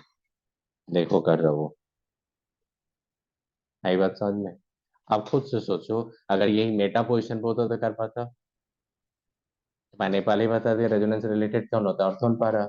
इसलिए कार्बोकैटायन जैसे बनाओ, कार्बोनाइन जैसे बनाओगे, ऑर्थोन पारा पोजिशन पर अगर स्ट्रॉन्गर विथड्रॉइंग ग्रुप होगा तो कार्बोनाइन को क्या करेगा, स्टेबलाइज करेगा। तो देखो यहाँ पे क्या बनेगा आपका आगे।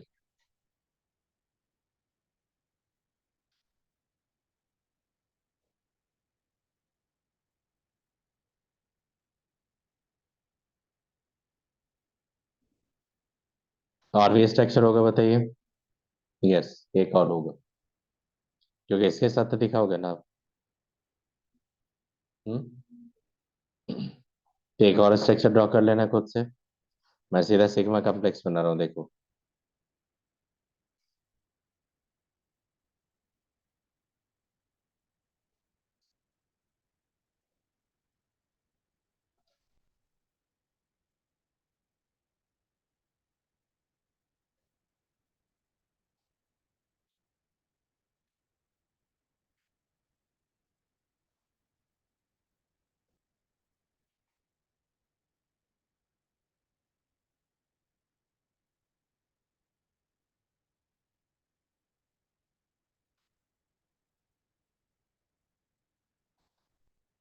देखो तो कौन सा चार्ज डेवलप हो रहा है वहां पे, नेगेटिव या पॉजिटिव। नेगेटिव। रिग्रेशन का इंटरमीडिएट क्या होता है, कार्बोनाइन या कार्बोकेटायन। लिख लो।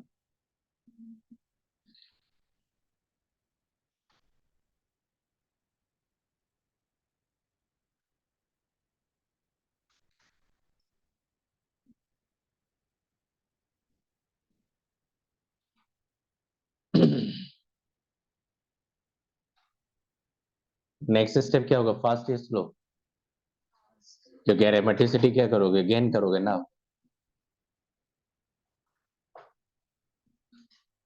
एरोमेटिसिटी अगर गेन करोगे तो नेक्स्ट स्टेप क्या होगा आपका, फास्ट। देखो ये नाइट्रो लिया था आपने, ये क्लोरीन था, ये थायोफेन ऑक्साइड, ये नेगेटिव था आपका, ये बॉन्ड बनाया था, देखो कैसे होगा। कौन जा रहा है वहां से। तो क्लोरीन क्या किया, न्यूक्लियोफाइल था, तो इलेक्ट्रॉन पेयर लेके आप तोड़ोगे, तो कार्बन पे कौन सा चार्ज आएगा, पॉजिटिव। एडजेसेंट पे कौन सा चार्ज है, नेगेटिव। दोनों के बीच में क्या बनेगा, पाई बॉन्ड। तो देखो ये स्लो या फास्ट।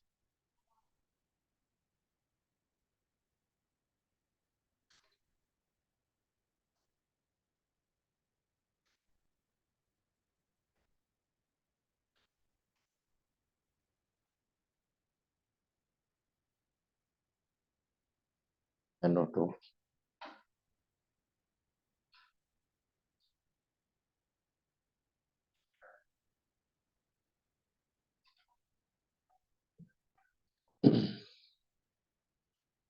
तो सबसे पहले याद रखना कि विड्रॉइंग ग्रुप क्या करेगा, फेवर करेगा, कार्बन आयन क्या होगा, इंटरमीडिएट होगा, फर्स्ट स्टेप स्लो होता है, सेकंड स्टेप फास्ट। बस इतना याद रखना। और लिविंग ग्रुप जिस पोजीशन पे होता है उसी कार्बन पे कौन अटैक करेगा, अटैकिंग रिएजेंट्स। ये याद रखना। कर लेंगे। अब देखो यहाँ पे क्या होता है ये। कर ली कॉपी। अब देखो।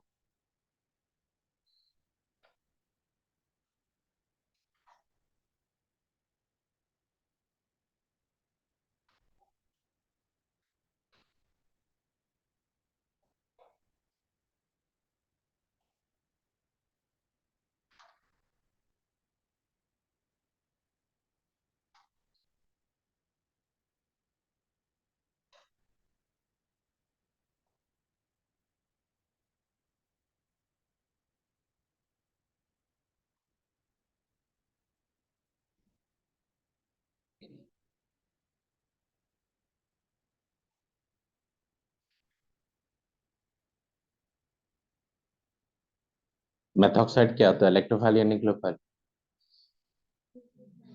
यहाँ पे आप लिटरली दिखा रहे हो ArSN2।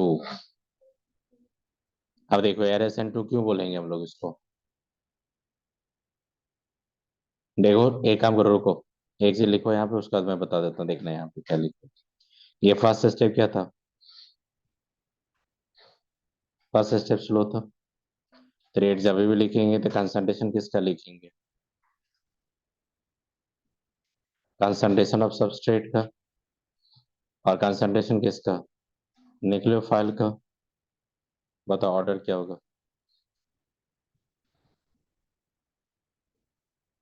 तो मॉलिक्यूलरिटी क्या होगा? किसके रिस्पेक्ट में? RDS। बताओ न्यूक्लियोफिलिक सब्स्टिट्यूशन अगर मॉलिक्यूलरिटी 2 होगा तो SN2 या SN1? लेकिन एक टर्म क्या दिया मैंने, एरोमेटिक। अब याद करो, जब आपने सैचुरेटेड कार्बन पे आपने SN2 देखा था तो without formation of any intermediate कितना स्टेप में प्रोसीड होता था वो? वन स्टेप में। जब देखो एराइलिक पोजीशन पे जब SN2 आप देख रहे हो वहां पे एरोमेटिक न्यूक्लियोफिलिक सब्स्टिट्यूशन, तो कितना स्टेप प्रोसीड करो? टू स्टेप में। दोनों का काइनेटिक्स स्टडी करो तो दोनों का काइनेटिक्स क्या करेगा? डिफरेंट होगा। इसलिए हमेशा याद रखना, aromatic nucleophilic substitution by molecular, SN2 reaction at the saturated carbon both are different.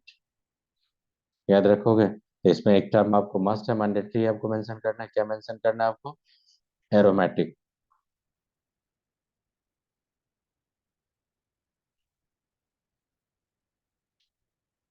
AR का मतलब होता है एरोमेटिक, SN2 का मतलब होता है aromatic nucleophilic substitution by molecular. बताइए कौन सा रिएक्टिव होगा? फोर।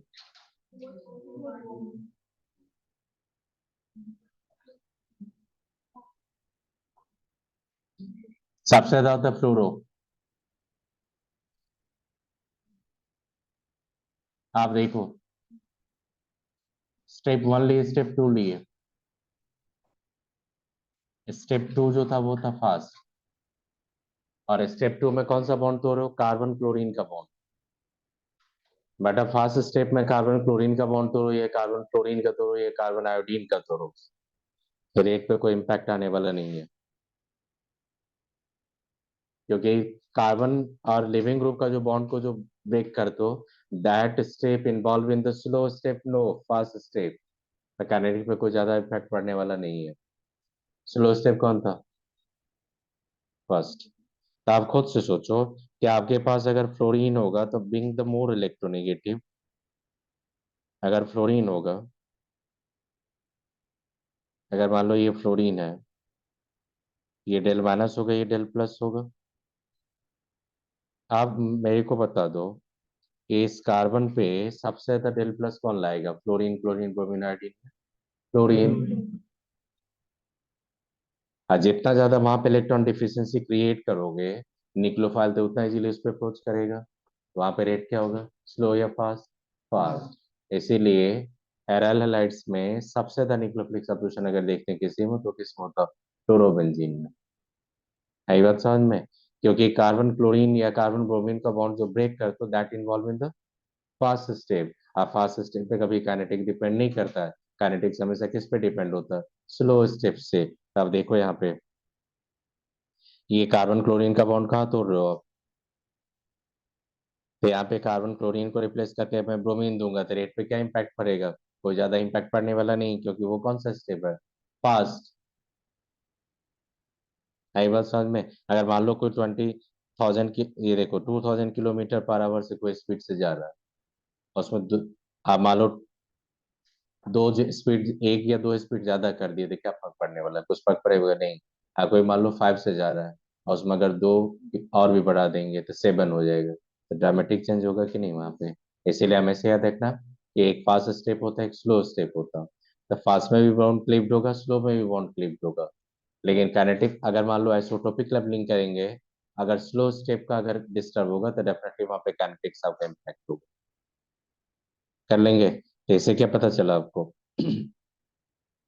कि कार्बन क्लोरीन का बॉन्ड तो आप तोड़ रहे हो कहाँ पे, फर्स्ट स्टेप में। ये कार्बन क्लोरीन लो, ये कार्बन क्लोरीन लो, ये कार्बन ब्रोमीन लो, रेट पे क्या इम्पैक्ट पड़ेगा? नथिंग। रेट मेनली कहाँ से इम्पैक्ट होगा? फर्स्ट स्टेप से। तो फर्स्ट स्टेप मैंने क्या लिखा था देखो वहां पे, ये क्या था, स्लो स्टेप। जितना यहाँ पे डेल माइनस लाओगे उतना इजीली रिएक्ट होगा कि नहीं, फास्ट। आई बात समझ में? तो सबसे ज्यादा डेल प्लस किस में देखेंगे आप?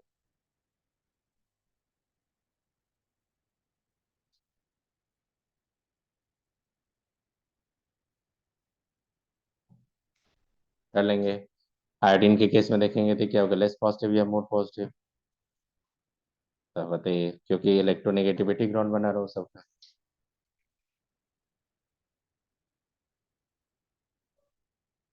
लेस पॉजिटिव या positive?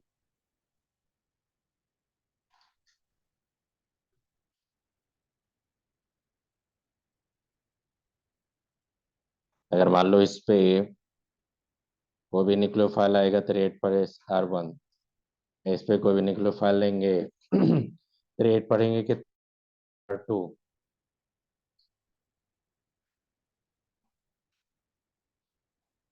No. R1 equal to R2? No. R1 greater than R2? Yes. R1 less than R2? No. तो कुछ आइडिया लगा आपको?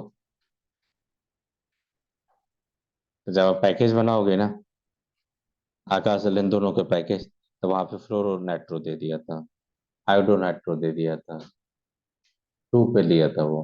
तो उसमें भी जाएंगे तो सबसे ज्यादा रिएक्टिव कौन होगा, अल्काइल क्लोराइड। करेंगे।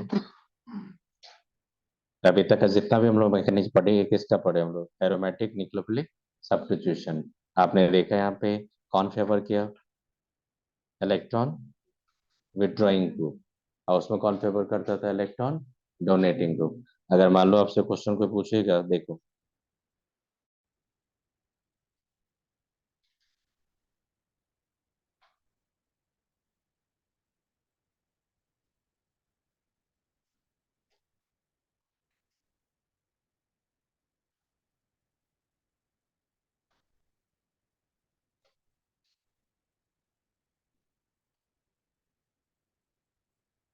देखो rate of nucleophilic substitution.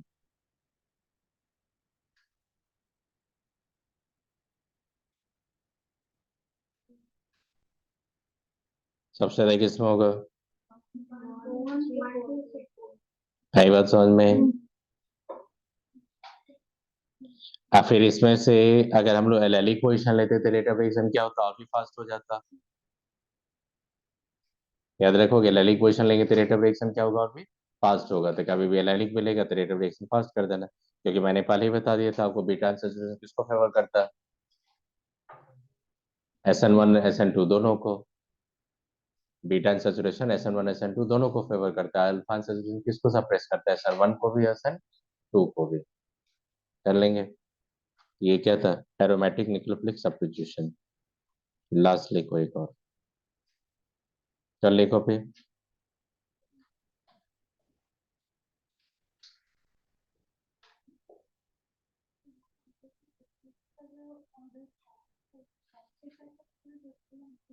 Three degree, 3 degree. SN, ये SN1। और मैं न्यूक्लियोफिलिक सब्स्टिट्यूशन बता रहा हूँ। हाँ, दे देगा आपको, कुछ नहीं मेंशन करेगा, इसका मतलब एक्वस मीडियम में करवा रहा है, सीधा SN1 पे चले जाना। एक होता है सॉल्वोलाइसिस। सॉल्वोलाइसिस का मतलब होता है सॉल्वेंट मॉलिक्यूल ही न्यूक्लियोफाइल होता है। सॉल्वोलाइसिस का मतलब तो सॉल्वेंट मॉलिक्यूल ही क्या होता है, न्यूक्लियोफाइल होता है। तो आपसे क्वेश्चन क्या पूछेगा देखो, आपसे क्वेश्चन पूछेगा, देखना है यहाँ पे।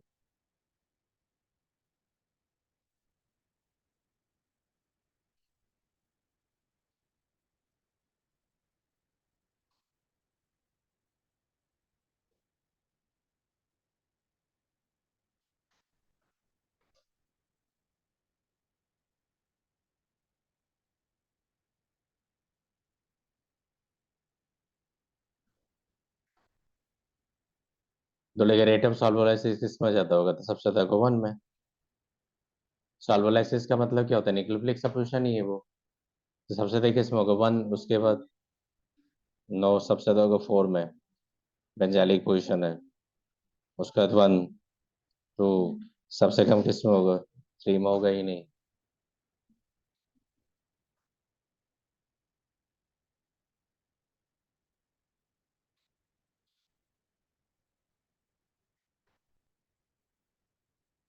Solvent molecules act as nucleophile.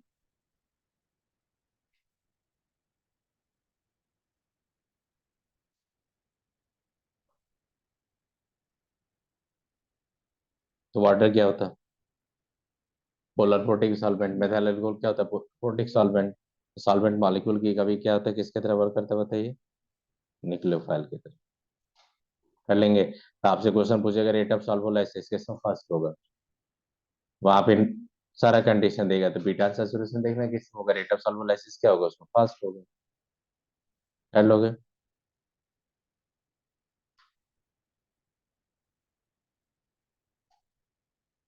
लिखो एलिमिनेशन, एडिशन, रिएक्शन।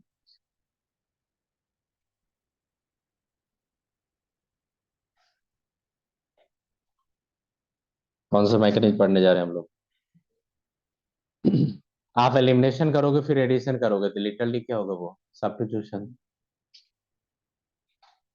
देखो सुनो, आप एलिमिनेशन करोगे फिर सब्स्टिट्यूशन करोगे, ये एडिशन करोगे तो क्या होगा वो, सब्स्टिट्यूशन।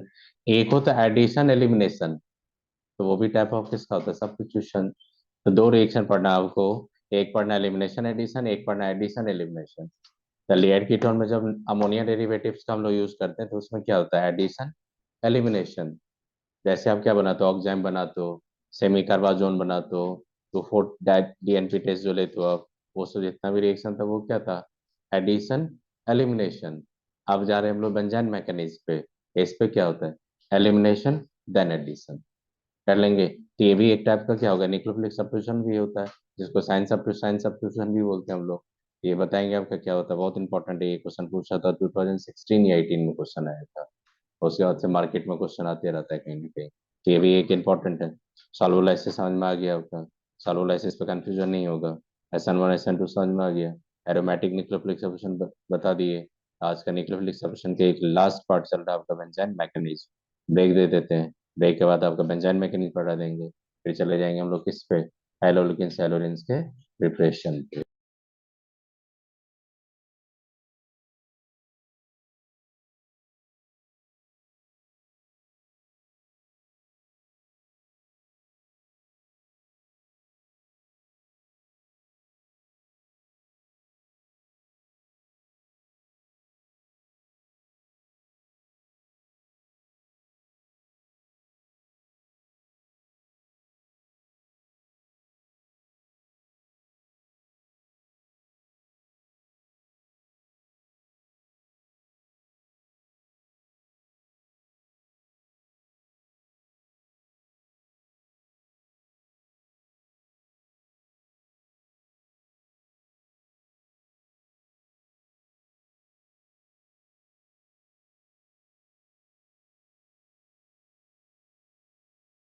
স্যার শোনা যাচ্ছে না।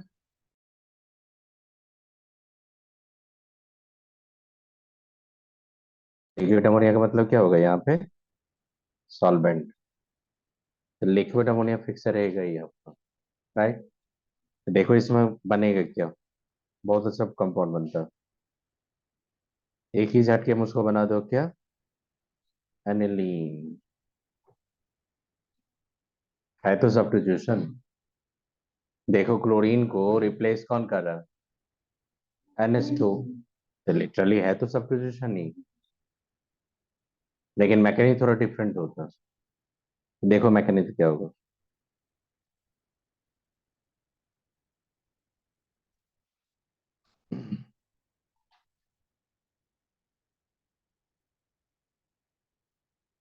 क्लोरीन जिस कार्बन से होता है ना, उस कार्बन के ऑर्थो पोजीशन पे हमेशा हाइड्रोजन रहना चाहिए।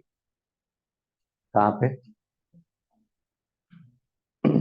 मतलब ये ऐसे दिखा रहा हूँ कि क्लोरीन जिस कार्बन से बॉन्डेड है, उसके ऑर्थो पोजीशन पे क्या होना चाहिए, हाइड्रोजन। देखा आपको हाइड्रोजन ऑर्थो पोजीशन पे? अगर दोनों ऑर्थो को ब्लॉक कर दोगे तो फिर ये रिएक्शन स्टॉप हो जाएगा। कर लेंगे। अब क्या करता है कि सोडामाइड जो होता है NH2 माइनस, वो स्ट्रॉन्गर बेस होता है। उसका काम होता है प्रोटॉन को ट्रैप करना। प्रोटॉन का मतलब होता है H+। अब बेटा H+ वो ट्रैप करेगा। तो सबस्ट्रेट में क्लोरीन का ऑर्थो पोजिशन पे भी हाइड्रोजन है, मेटा पे भी है और पारा पे भी है। माइनस आई इफेक्ट क्या होता है? Distance dependent. इसका माइनस आई इफेक्ट जितना स्ट्रॉन्गर ऑर्थो पे रहेगा उतना मेटा पारा पे नहीं रहेगा। NH2 माइनस तो स्ट्रॉन्गर बेस है, but this stronger base able to trap only the ortho hydrogen. Because अगर मान लो मैं बोलूंगा आपको कि क्लोरोबेंजीन नहीं है, ये हाइड्रोजन है, ये हाइड्रोजन है, ये हाइड्रोजन है, 1 2 3, ये ABCD कर दो।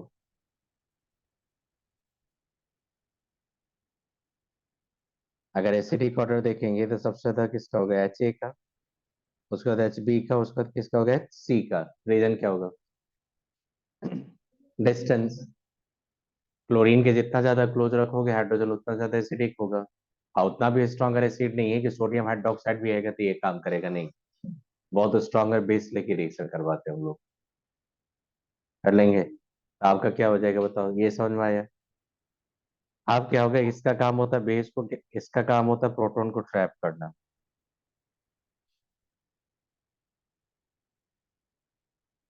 तो देखो क्या बनेगा। इसमें एक दो पॉइंट याद रखना। रिएजेंट याद रखना, रिएक्शन का नाम याद रखना, इंटरमीडिएट क्या बनता है वो याद रखना। उसका मैकेनिज्म याद रहे तो ठीक है, नहीं याद रहे तो कोई प्रॉब्लम नहीं, कम से कंडीशन याद रखो। या तो मैकेनिज्म याद रखो या तो कंडीशन याद रखो, आप पे डिपेंड है। तो कंडीशन याद रखने से ज्यादा हेल्दी रहोगे, मैकेनिज्म याद रहे तो ठीक है, नहीं याद रहे तो कोई प्रॉब्लम नहीं। क्योंकि यहाँ पे कार्बोकेटाइन कार्बोनाइन का फॉर्मेशन नहीं होता, इसलिए कभी रेट पे पूछेगा नहीं कौन ज्यादा रिएक्टिव होगा कौन लेस रिएक्टिव होगा, ये सब कभी नहीं पूछने वाला है। इसमें अगर जो भी पूछेगा तो यही पूछेगा इसका प्रोडक्ट क्या होगा, ये बताओ। कर लेंगे। देखना है यहाँ पे क्या हो जाएगा आपका।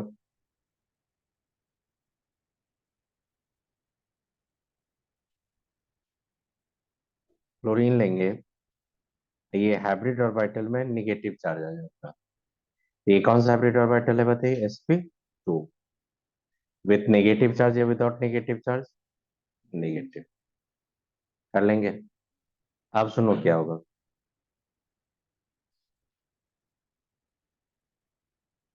ये क्लोरीन वेट कर रहा था कि भागने का मौका मिले।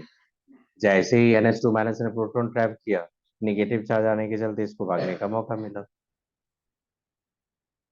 अभी तक किया देख रहे हैं हम लोग सिर्फ एलिमिनेशन। देखो, एक ये हाइब्रिड ऑर्बिटल होगा, एक हाइब्रिड ऑर्बिटल होगा। ये फील्ड है, ये क्या है आपका?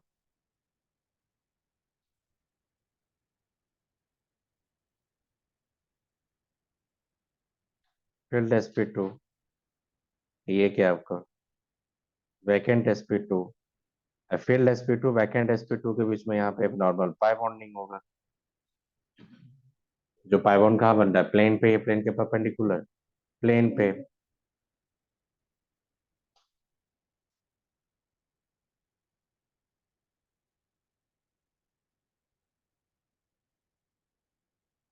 ये नॉर्मल पाई बॉन्ड से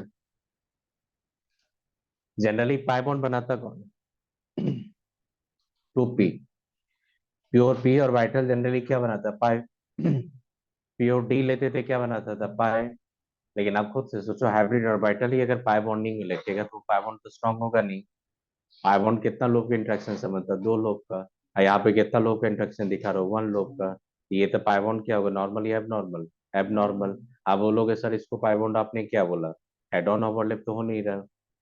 हेड ऑन ओवरलैप में क्या बोलते हैं? सिग्मा। ये तो लैटरल ओवरलैपिंग ही हो रहा है, तो इसको पाई बॉन्ड की ही कैटेगरी में रखेंगे। लेकिन ये नॉर्मल पाई बॉन्ड नहीं है, ये क्या है आपका? Abnormal pi bond. ये रुकने वाला है? नहीं। ये था एक्सट्रीमली लेस स्टेबल इंटरमीडिएट होता। लेकिन इस इंटरमीडिएट में एक यूनिक एबिलिटी क्या है कि इंटरमीडिएट आपका एरोमेटिक इंटरमीडिएट होता है।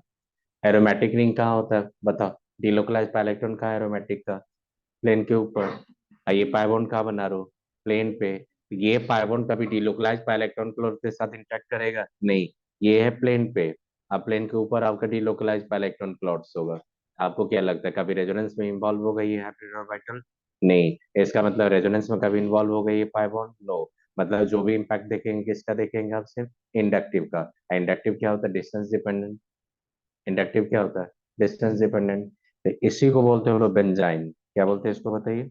बेंजाइन।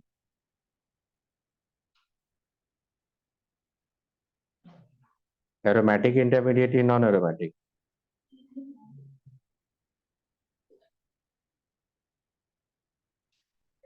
छोड़ दोगे तो क्या होगा? इसको छोड़ देंगे, रिएक्शन नहीं करवाएंगे, यहीं पे छोड़ दी, भाग गई। मान लो छोड़ के भाग गए यहाँ से, तो क्या होगा? कपलिंग कर लेगा। ये जो बेंजाइन देख दो बेंजाइन आके कपलिंग करके ऐसा कंपाउंड बना देता।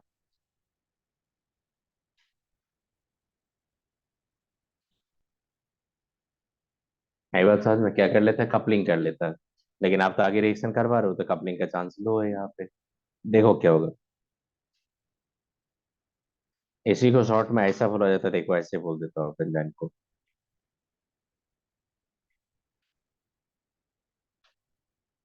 बोलते हो ऐसे।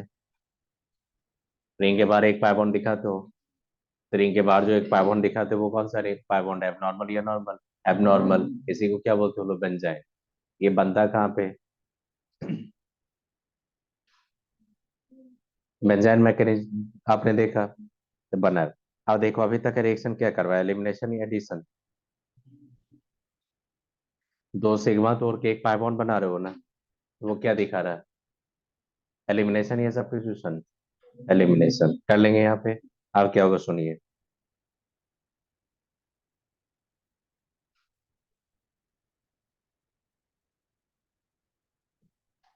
ये वेट कर रहे हैं किसी निक्लोफाइल का।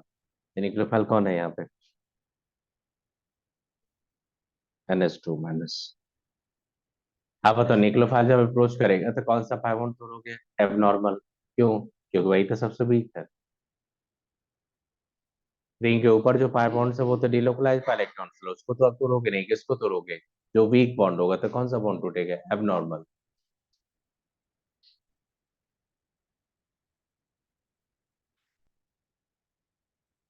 NH2।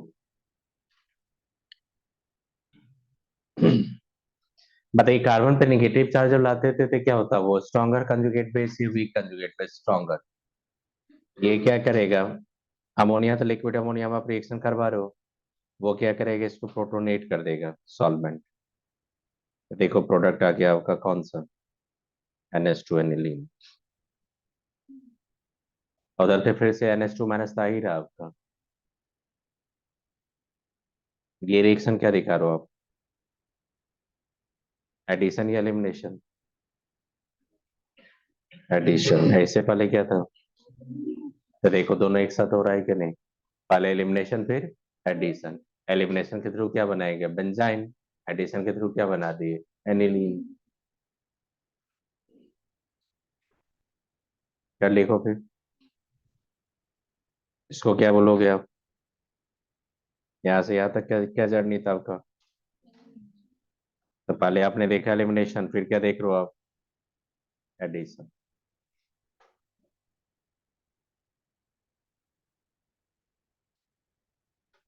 इसको साइन सब्स्टिट्यूशन भी बोलते हैं हम लोग।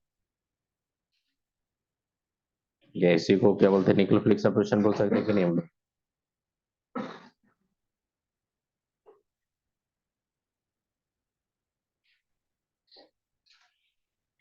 किसके थ्रू?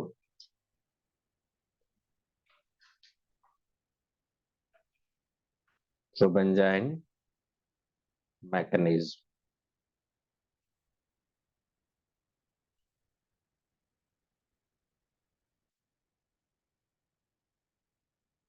तो बहुत सारे टर्म होते हैं, तो बोला कि एलिमिनेशन एडिशन रिएक्शन है तो पकड़ लेना साइन सब्स्टिट्यूशन है। साइन सब्स्टिट्यूशन क्या होता है आपका? न्यूक्लियोफिलिक सब्स्टिट्यूशन या इलेक्ट्रोफिलिक सब्स्टिट्यूशन? किसके थ्रू देख रहे हैं न्यूक्लियोफिलिक सब्स्टिट्यूशन? तो डिफरेंट रिएक्शन है ये।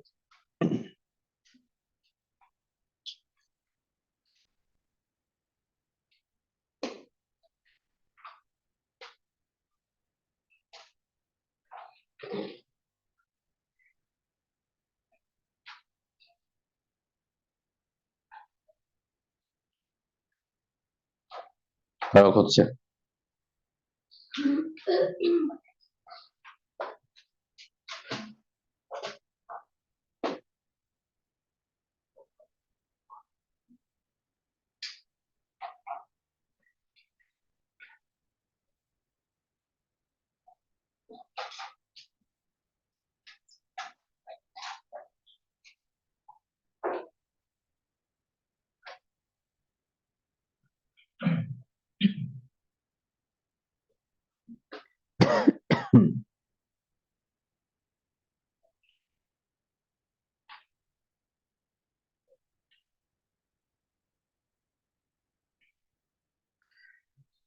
तीनों का प्रोडक्ट बताइए। मेजर माइनर इसमें कुछ नहीं होता, जो भी एलिमिनेशन बहुत बड़ा चीज। देखो कैसे करेंगे। जैसे वालों की वन लिया था मैंने, टू लिया था ये, और ये क्या था आपका थ्री। तो मैं वन का कर रहा हूँ फॉर वन। देखो आप क्या करो, यहाँ पे क्लोरीन था या CH3 था, वो क्लोरीन था। तो ऐसा करो, क्लोरीन को CH3 है, ये मैंने क्या लिया, यहाँ पे CH3 दे दिया, यहाँ पे क्लोरीन दे दिया, कोई प्रॉब्लम नहीं है यहाँ। अरे वही चीज है ना। यहाँ पे हाइड्रोजन होगा। NH2 का काम क्या होता। ये काम कर सकते हो नहीं एक ही बार में। मैंने कौन सा हाइड्रोजन पकड़ा। ऑर्थो। कौन सा हाइड्रोजन पकड़ा, ऑर्थो। अब देखो दोनों ऑर्थो तो आइडेंटिकल है, तो किसी को एक को पकड़ो कोई फर्क नहीं पड़ेगा, अल्टीमेटली क्या बनेगा, एक ही बेंजाइन बनेगा आपका। तो बेंजाइन मैंने बना दिया।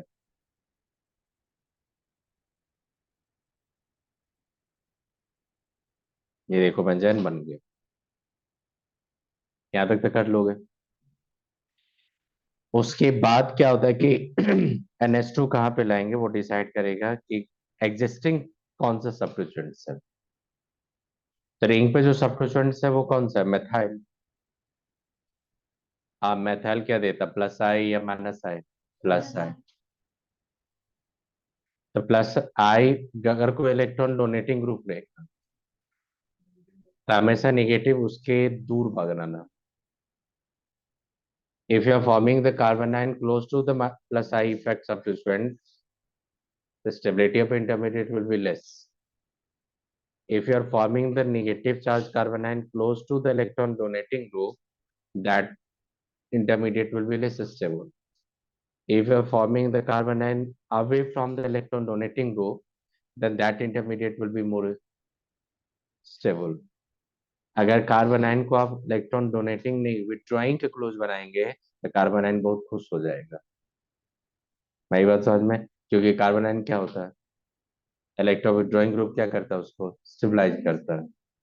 अगर इलेक्ट्रॉन डोनेटिंग ग्रुप देंगे या कार्बोनाइन को उसी के क्लोज लेके जाएंगे तो कार्बोनाइन होते जाएगा, बोलेगा मेरा स्टेबिलिटी तो कमते जा रहा है, कमते जा रहा है, मैं क्यों जाऊंगा, मैं क्यों जाऊंगा, फिर भी आप बोलोगे जाओ उसको, तो आप क्या होगा, रॉन्ग निकल जाएगा कि नहीं। हम्म। आई बात समझ में, तो हमेशा याद रखना कार्बोनाइन का फॉर्मेशन और stability. If you are forming the negative charge carbon close to the electron withdrawing group, that intermediate will be more stable.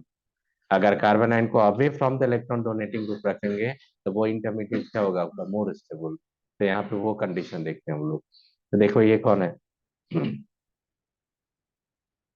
ये जो ग्रुप लिए ये ग्रुप कौन सा देगा, प्लस आई या minus I. Plus I effect देगा। आपके पास देखो बॉन्ड को तोड़ोगे तो कहाँ चला जाएगा, क्लोज। अगर बॉन्ड को ऐसे तोड़ोगे तो कार्बन आयन कहाँ बन रहा है, क्लोज। अगर ऐसे तोड़ोगे तो अवे फ्रॉम द दैट, क्योंकि देखो ये इसका थर्ड पोजीशन है, ये क्या है, फोर्थ पोजीशन। अब कार्बन आयन कहाँ पे चढ़ोगे, फोर्थ कार्बन पे, थर्ड कार्बन पे क्यों बनाओगे आप। तो देखो कैसा चलेगा आपका ये इधर आएगा, इधर से NH2 माइनस इस पे अटैक करेगा। आई बात समझ में, तो कहाँ पे मैंने अटैक करवाया,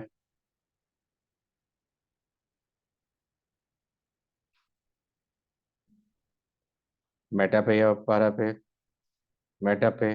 और फिर NH3 इसको क्या करेगा, प्रोटोनेट कर देगा, तो ये प्रोडक्ट आएगा।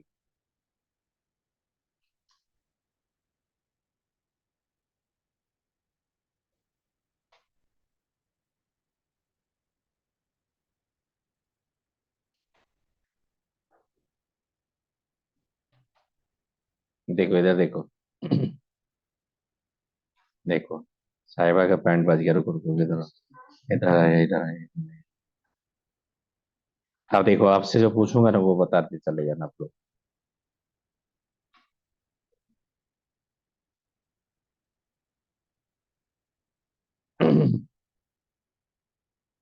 किसको ज्यादा स्टेबल लेंगे?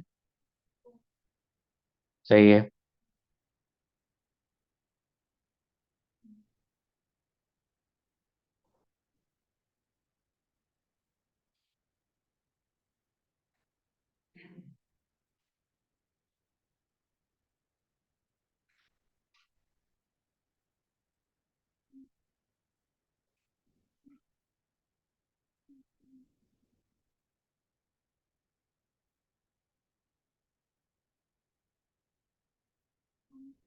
बताइए स्टेबिलिटी ऑर्डर। हम्म।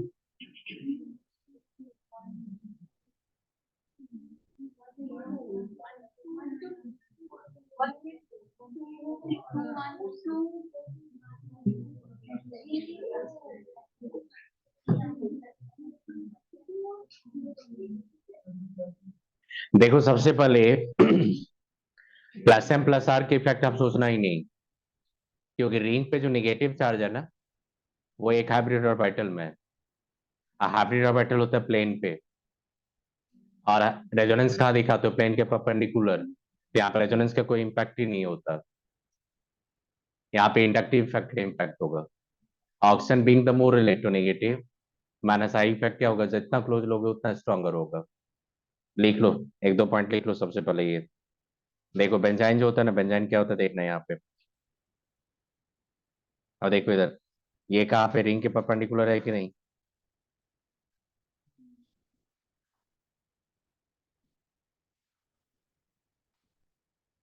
देखो ये रिंग के परपेंडिकुलर रेजोनेंस होता है कि नहीं? आप देखते हो कि नहीं? रिंग के परपेंडिकुलर चेक करो।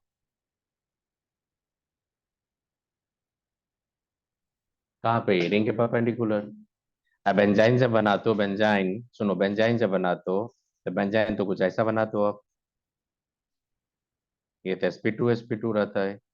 ये कहाँ पे था? प्लेन पे, प्लेन पे परपेंडिकुलर प्लेन पे, तो रेजोनेंस का कोई इम्पैक्ट आएगा यहाँ पे? आई बात समझ में? तो याद रखना यहाँ पे।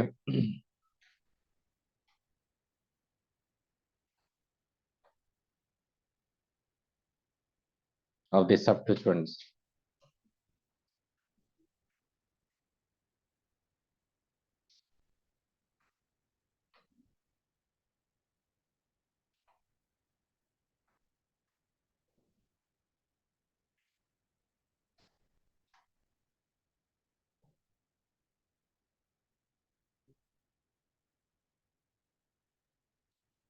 मैंने क्या लिखा?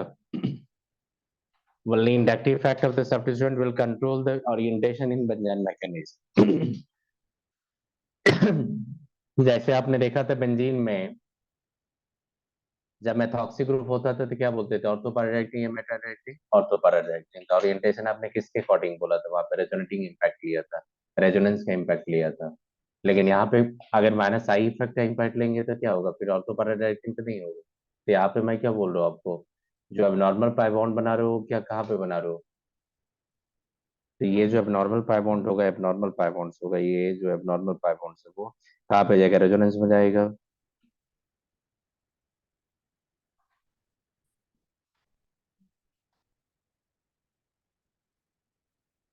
Can not participate in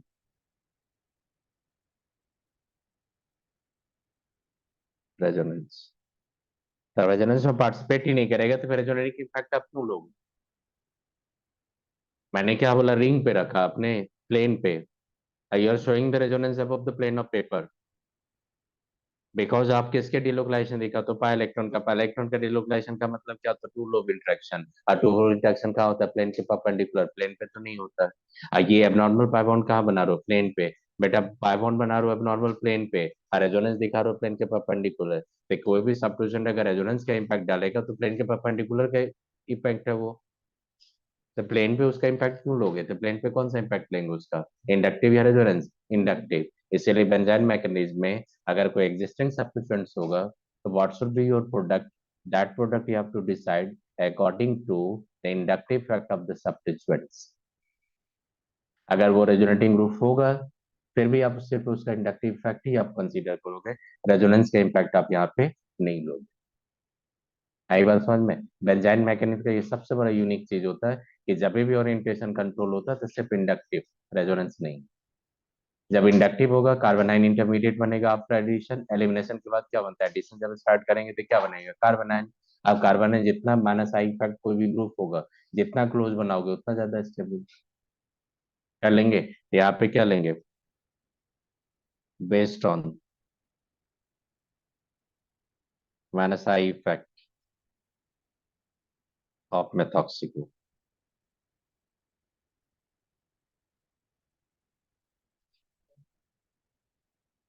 stability of the minus I effect लेंगे तो नेगेटिव चार्ज जितना क्लोज रहेंगे उतना स्टेबिलिटी होगा ना।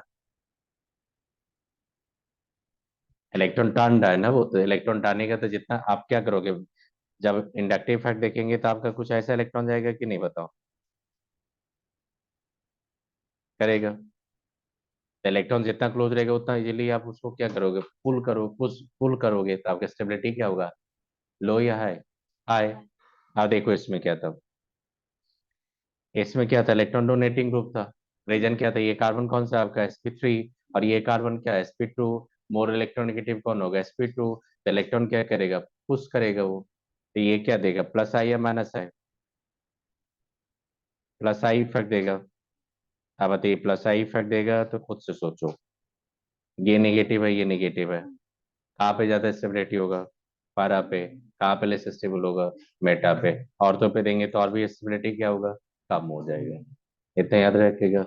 इसका मतलब कि बेंजाइन मैकेनिज्म में जब भी आप ओरिएंटेशन देखेंगे तो orientation according to the inductive fact of the substituents. आप किसका इम्पैक्ट नहीं लेंगे, उस सब्स्टिट्यूएंट का, रेजोनेंस नहीं लेंगे। कर लोगे ये, क्योंकि आप नॉर्मल पाई बॉन्ड कहाँ पे बना रहे हो, प्लेन पे। आप प्लेन पे कभी रेजोनेंस नहीं होता, रेजोनेंस हमेशा क्या होता है, आउट ऑफ प्लेन। क्योंकि रेजोनेंस में कौन इलेक्ट्रॉन इन्वॉल्व होता है, पाई। आप पाई इलेक्ट्रॉन इन्वॉल्व होगा तो कहाँ डिलोकलाइज करता है, आउट ऑफ प्लेन, प्लेन पे नहीं। ये कहाँ पे दिखा रहे हो रिएक्शन, आप प्लेन पे, तो प्लेन पे रिएक्शन दिखा रहे हो, आप प्लेन के परपेंडिकुलर रेजोनेंस है, रेजोनेंस का इम्पैक्ट आप क्यों लोगे। आई बात समझ में? कोप्लेनर होगा तभी ना रेजोनेंस का इम्पैक्ट लेंगे, कोप्लेनर होगा ही नहीं। ये आपका आउट ऑफ प्लेन पे, एक प्लेन पे एक आउट ऑफ प्लेन पे, तो कोप्लेनर था ही नहीं, तो फिर रेजोनेंस क्यों लोगे आप। कर लेंगे, आप रेजोनेंस का इम्पैक्ट नहीं लेंगे, यहाँ पे किसका इम्पैक्ट लेंगे, सिर्फ इंडक्टिव का। आप बताइए इंडक्टिव का अगर इम्पैक्ट लेंगे तो आप देखो यहाँ पे क्या किया मैंने, ये तो फिक्स था, दोनों ऑर्थो पोजिशन क्या था, लाइक था, तो मैंने किसी एक ऑर्थो से ले लो तो बन जाए तो यही बनेगा, इसके अलावा तो कुछ बनने का चांस ही नहीं है। ये पता चला आपको। अब इसके बाद देखेंगे कि नहीं, अब जब ये ट्रिपल बॉन्ड बनाएंगे तो जब आगे एडिशन करेंगे तो निगेटिव या तो इस पे लाएंगे या तो इस पे लाएंगे, दोनों पे जाएगा। अब बताओ ये CH3 क्या होता है, प्लस आए, अगर इस पे लाएंगे तो क्या होगा, लेस स्टेबल, इस पे लाएंगे तो क्या होगा, मोर स्टेबल।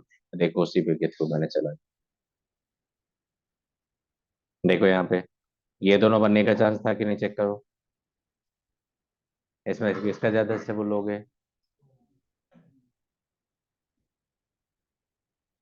कर लेंगे। अब देखो यहाँ पे क्या करते हैं, एक चीज देखो, रुको, इस पे देखो आगे जो था आपका सेकंड जो था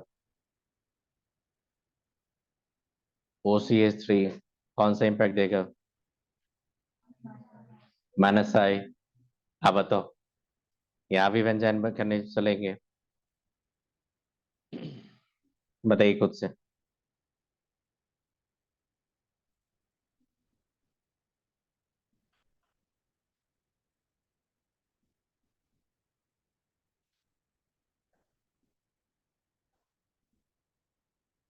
नेक्स्ट कहाँ रहेगा, पारा पे या मेटा पे, पारा पे। रीजन क्या होगा देखो, ये हाइड्रोजन है,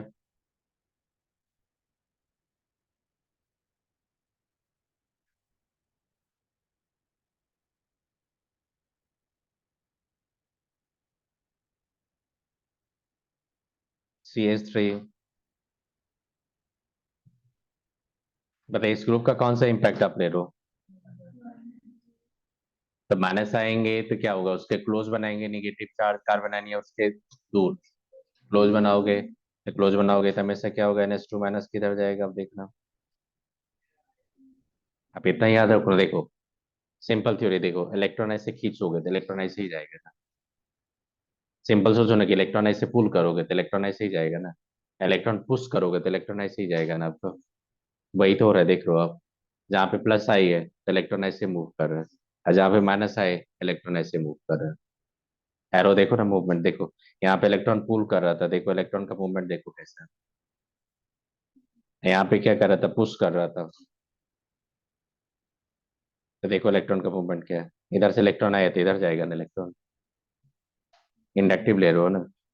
एक एरो अगर इधर दोगे तो दूसरा एरो ऐसे क्रॉस हो जाएगा ना, तो एक एरो इधर आएगा तो दूसरा भी ऐसे जाएगा। एक एरो इधर जाएगा तो दूसरा एरो किधर जाएगा, ऊपर की तरफ। तो देखो क्या बनेगा यहाँ पे। OCH3 NH2 negative. ये मोर स्टेबल है, लेस स्टेबल। More stable. अगर इधर का पाथ लेते तो क्या बनता, लेस स्टेबल। तो प्रोडक्ट बनाइए, क्या बनेगा आगे आपका।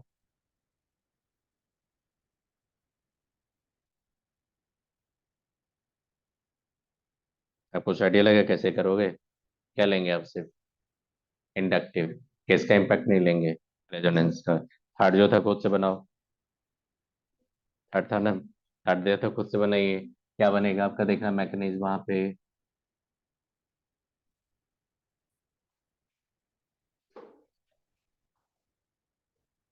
हम्म,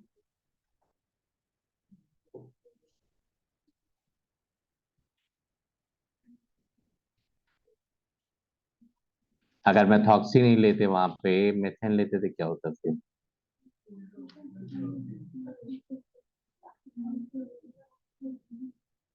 जो थर्ड लिए थे देखो उसमें क्या था ना।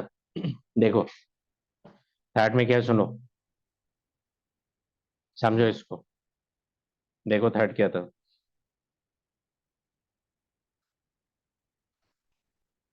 ये देखो ये क्या था आपका, OCH3। यहाँ पे क्लोरीन था, देखो दो हाइड्रोजन है यहाँ पे ऑर्थो पे। अब क्या होता है यहाँ पे कि दोनों ऑर्थो पोजीशन आइडेंटिकल नहीं है, चेक करो। Here the two ortho position of chlorine, but these two ortho position are not identical. अगर मान लो कि मैंने एक कलर दिया इसका तो दूसरा कलर मैं दे रहा हूँ, देखो दो डिफरेंट है कि नहीं दोनों का कनेक्टिविटी। अगर मैं बोलूंगा आपको कि वन लेंगे टू लेंगे, एसिडिक ऑर्डर जाएंगे तो टू का ज्यादा होगा वन से। रीजन क्या होगा, ये देखो ये माइनस है, ये माइनस है, तो इस पे ज्यादा इलेक्ट्रॉन पूल होगा, इस पे लेस। तो दो माइनस आई इफेक्ट ग्रुप है, उसके बीच में एक हाइड्रोजन है। और एक साइड जो पारा पोजिशन का दिखा रहे हैं H1 जो दिखा है वहां पे कितना, एक क्लोरीन का minus I effect he operate होगा। अब बीच में जो हाइड्रोजन है उसमें देखो क्लोरीन का मेथॉक्सी दोनों का माइनस आई इफेक्ट ऑपरेट हो रहा है। तो बताइए कौन ज्यादा एसिडिक होगा, टू या वन। टू।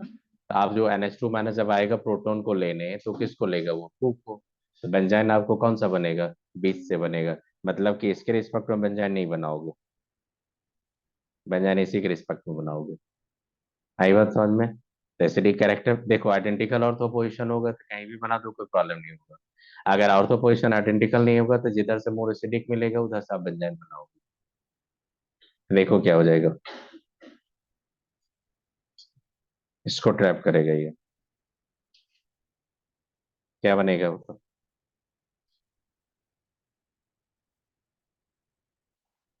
बनेगा ये। अब क्या करेंगे, NH2 माइनस लाएंगे तो आपके पास देखो ये क्या कर रहा है, इलेक्ट्रॉन पूल ये पुश कर रहा है। तो ऐसे जाना चाहिए, टर्न डन ऐसे। ऐसे इलेक्ट्रॉन जाना चाहिए। नेगेटिव चार्ज कहाँ पे बनाओगे, close to the methoxy, away from methoxy, close to methoxy. इसलिए इलेक्ट्रॉन फ्लो करवा दिया आपने।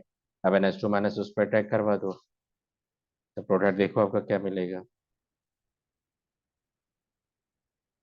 OCH3 NH2 कर लेंगे। हमेशा याद रखिएगा बेंजाइन मैकेनिज्म में जब भी यूज करोगे तो हमेशा किसका हमें हेल्प लेना, इंडक्टिव का या रेजोनेंस का। इंडक्टिव।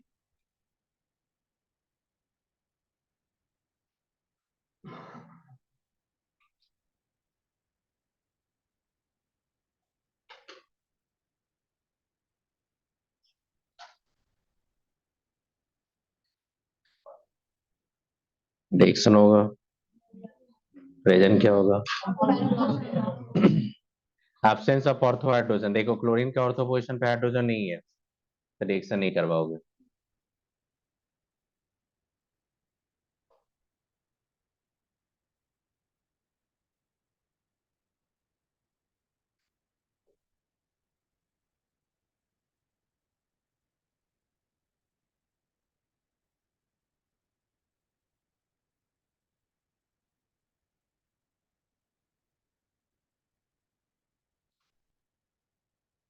नहीं, इसीलिए para पोजीशन क्या करेंगे, रिएक्शन नहीं करवाएंगे। तो क्या क्या देखा आपने बेंजाइन मैकेनिज्म, ये भी क्या है आपका न्यूक्लियोफिलिक सब्स्टिट्यूशन, बट कहाँ पे, एरोमेटिक कंपाउंड्स पे। आपने जो भी मैकेनिज्म देखा है SN1 SN2 के साथ कंपेयर करोगे तो किसी के साथ मैच नहीं कर रहा है, डिफरेंट मैकेनिज्म है। रिएजेंट याद रखना, बेंजाइन कहाँ बनता है समझ में आ गया आपका। अब बेंजाइन क्या होता है आपका, इंटरमीडिएट क्या होता है, एरोमेटिक। बेंजाइन बेंजाइन क्या होता है, एरोमेटिक इंटरमीडिएट होगा, कोई भी सब्स्टिट्यूएंट्स होगा। आप सिर्फ इंडक्टिव इफेक्ट ही आप कंसीडर करोगे, क्या नहीं कंसीडर करोगे, रेजोनेंस का इम्पैक्ट नहीं लेंगे, क्योंकि कहाँ पे बन रहा है नॉर्मल पाई बॉन्ड, रिंग पे, प्लेन पे, प्लेन के परपेंडिकुलर नहीं बन रहा है, याद रखो। फिर उसके बाद याद रखना कि कार्बोनाइन बनाओगे तो कभी भी कंफ्यूजन होगा तो कार्बोनाइन से बना के चेक कर लेना कौन ज्यादा स्टेबल होगा। और हमेशा वहां पे सब्स्टिट्यूएंट्स का कौन सा इम्पैक्ट लेंगे, इंडक्टिव, रेजोनेंस का नहीं लेंगे। कर लोगे ये बन जाए। फिर देखेंगे एरोमेटिक न्यूक्लियोफिलिक सब्स्टिट्यूशन, देखेंगे बायोमोलिकुलर। उसमें पहले ही बता दिए कौन कौन इंक्रीज करेगा इलेक्ट्रॉन विथड्रॉइंग या डोनेटिंग, विथड्रॉइंग। अगर आपने क्या किया, लिविंग ग्रुप के ऑर्थो पैरा पोजीशन पे stronger minus stronger electron withdrawing group देंगे तो हमेशा फेवर करेगा किसको, aromatic nucleophilic substitution. But whenever you have to write the mechanism of aromatic nucleophilic substitution, your intermediate must be carbanion. A carbanion is stabilized by electron withdrawing group. याद रखेंगे। फिर second याद रखें कि उसका जो मैकेनिज्म होता है, उसका जो रेट लॉ एक्सप्रेशन होता है, वो completely different from the SN1 and SN2। मतलब सैचुरेटेड कार्बन पे होता है SN1 SN2, लेकिन अनसैचुरेटेड पे क्या होता है आपका, एरोमेटिक न्यूक्लियोफिलिक सब्स्टिट्यूशन। लेकिन ये जो मैकेनिज्म होता है वो डिफरेंट होता है, या तो एक्सट्रीम कंडीशन लो या तो powerful electron withdrawing group लो, बता दिए। फिर आप याद रखिएगा कि एरोमेटिक न्यूक्लियोफिलिक सब्स्टिट्यूशन बता दिए, इधर क्या बताया आपका बेंजाइन मैकेनिज्म, उधर क्या करवाए कुछ क्वेश्चन। आज का क्लास यहीं पे कंप्लीट करते हैं, अब क्लास नहीं है। आप चलेगा आपका preparation of haloalkane haloarenes, preparation next day से पढ़ना, क्योंकि गला का हालत खराब है, नहीं बता पाएंगे, दर्द कर रहा है, इसीलिए आज को क्लास कर। जिसको भी डाउट पूछना होगा नीचे आ जाओ।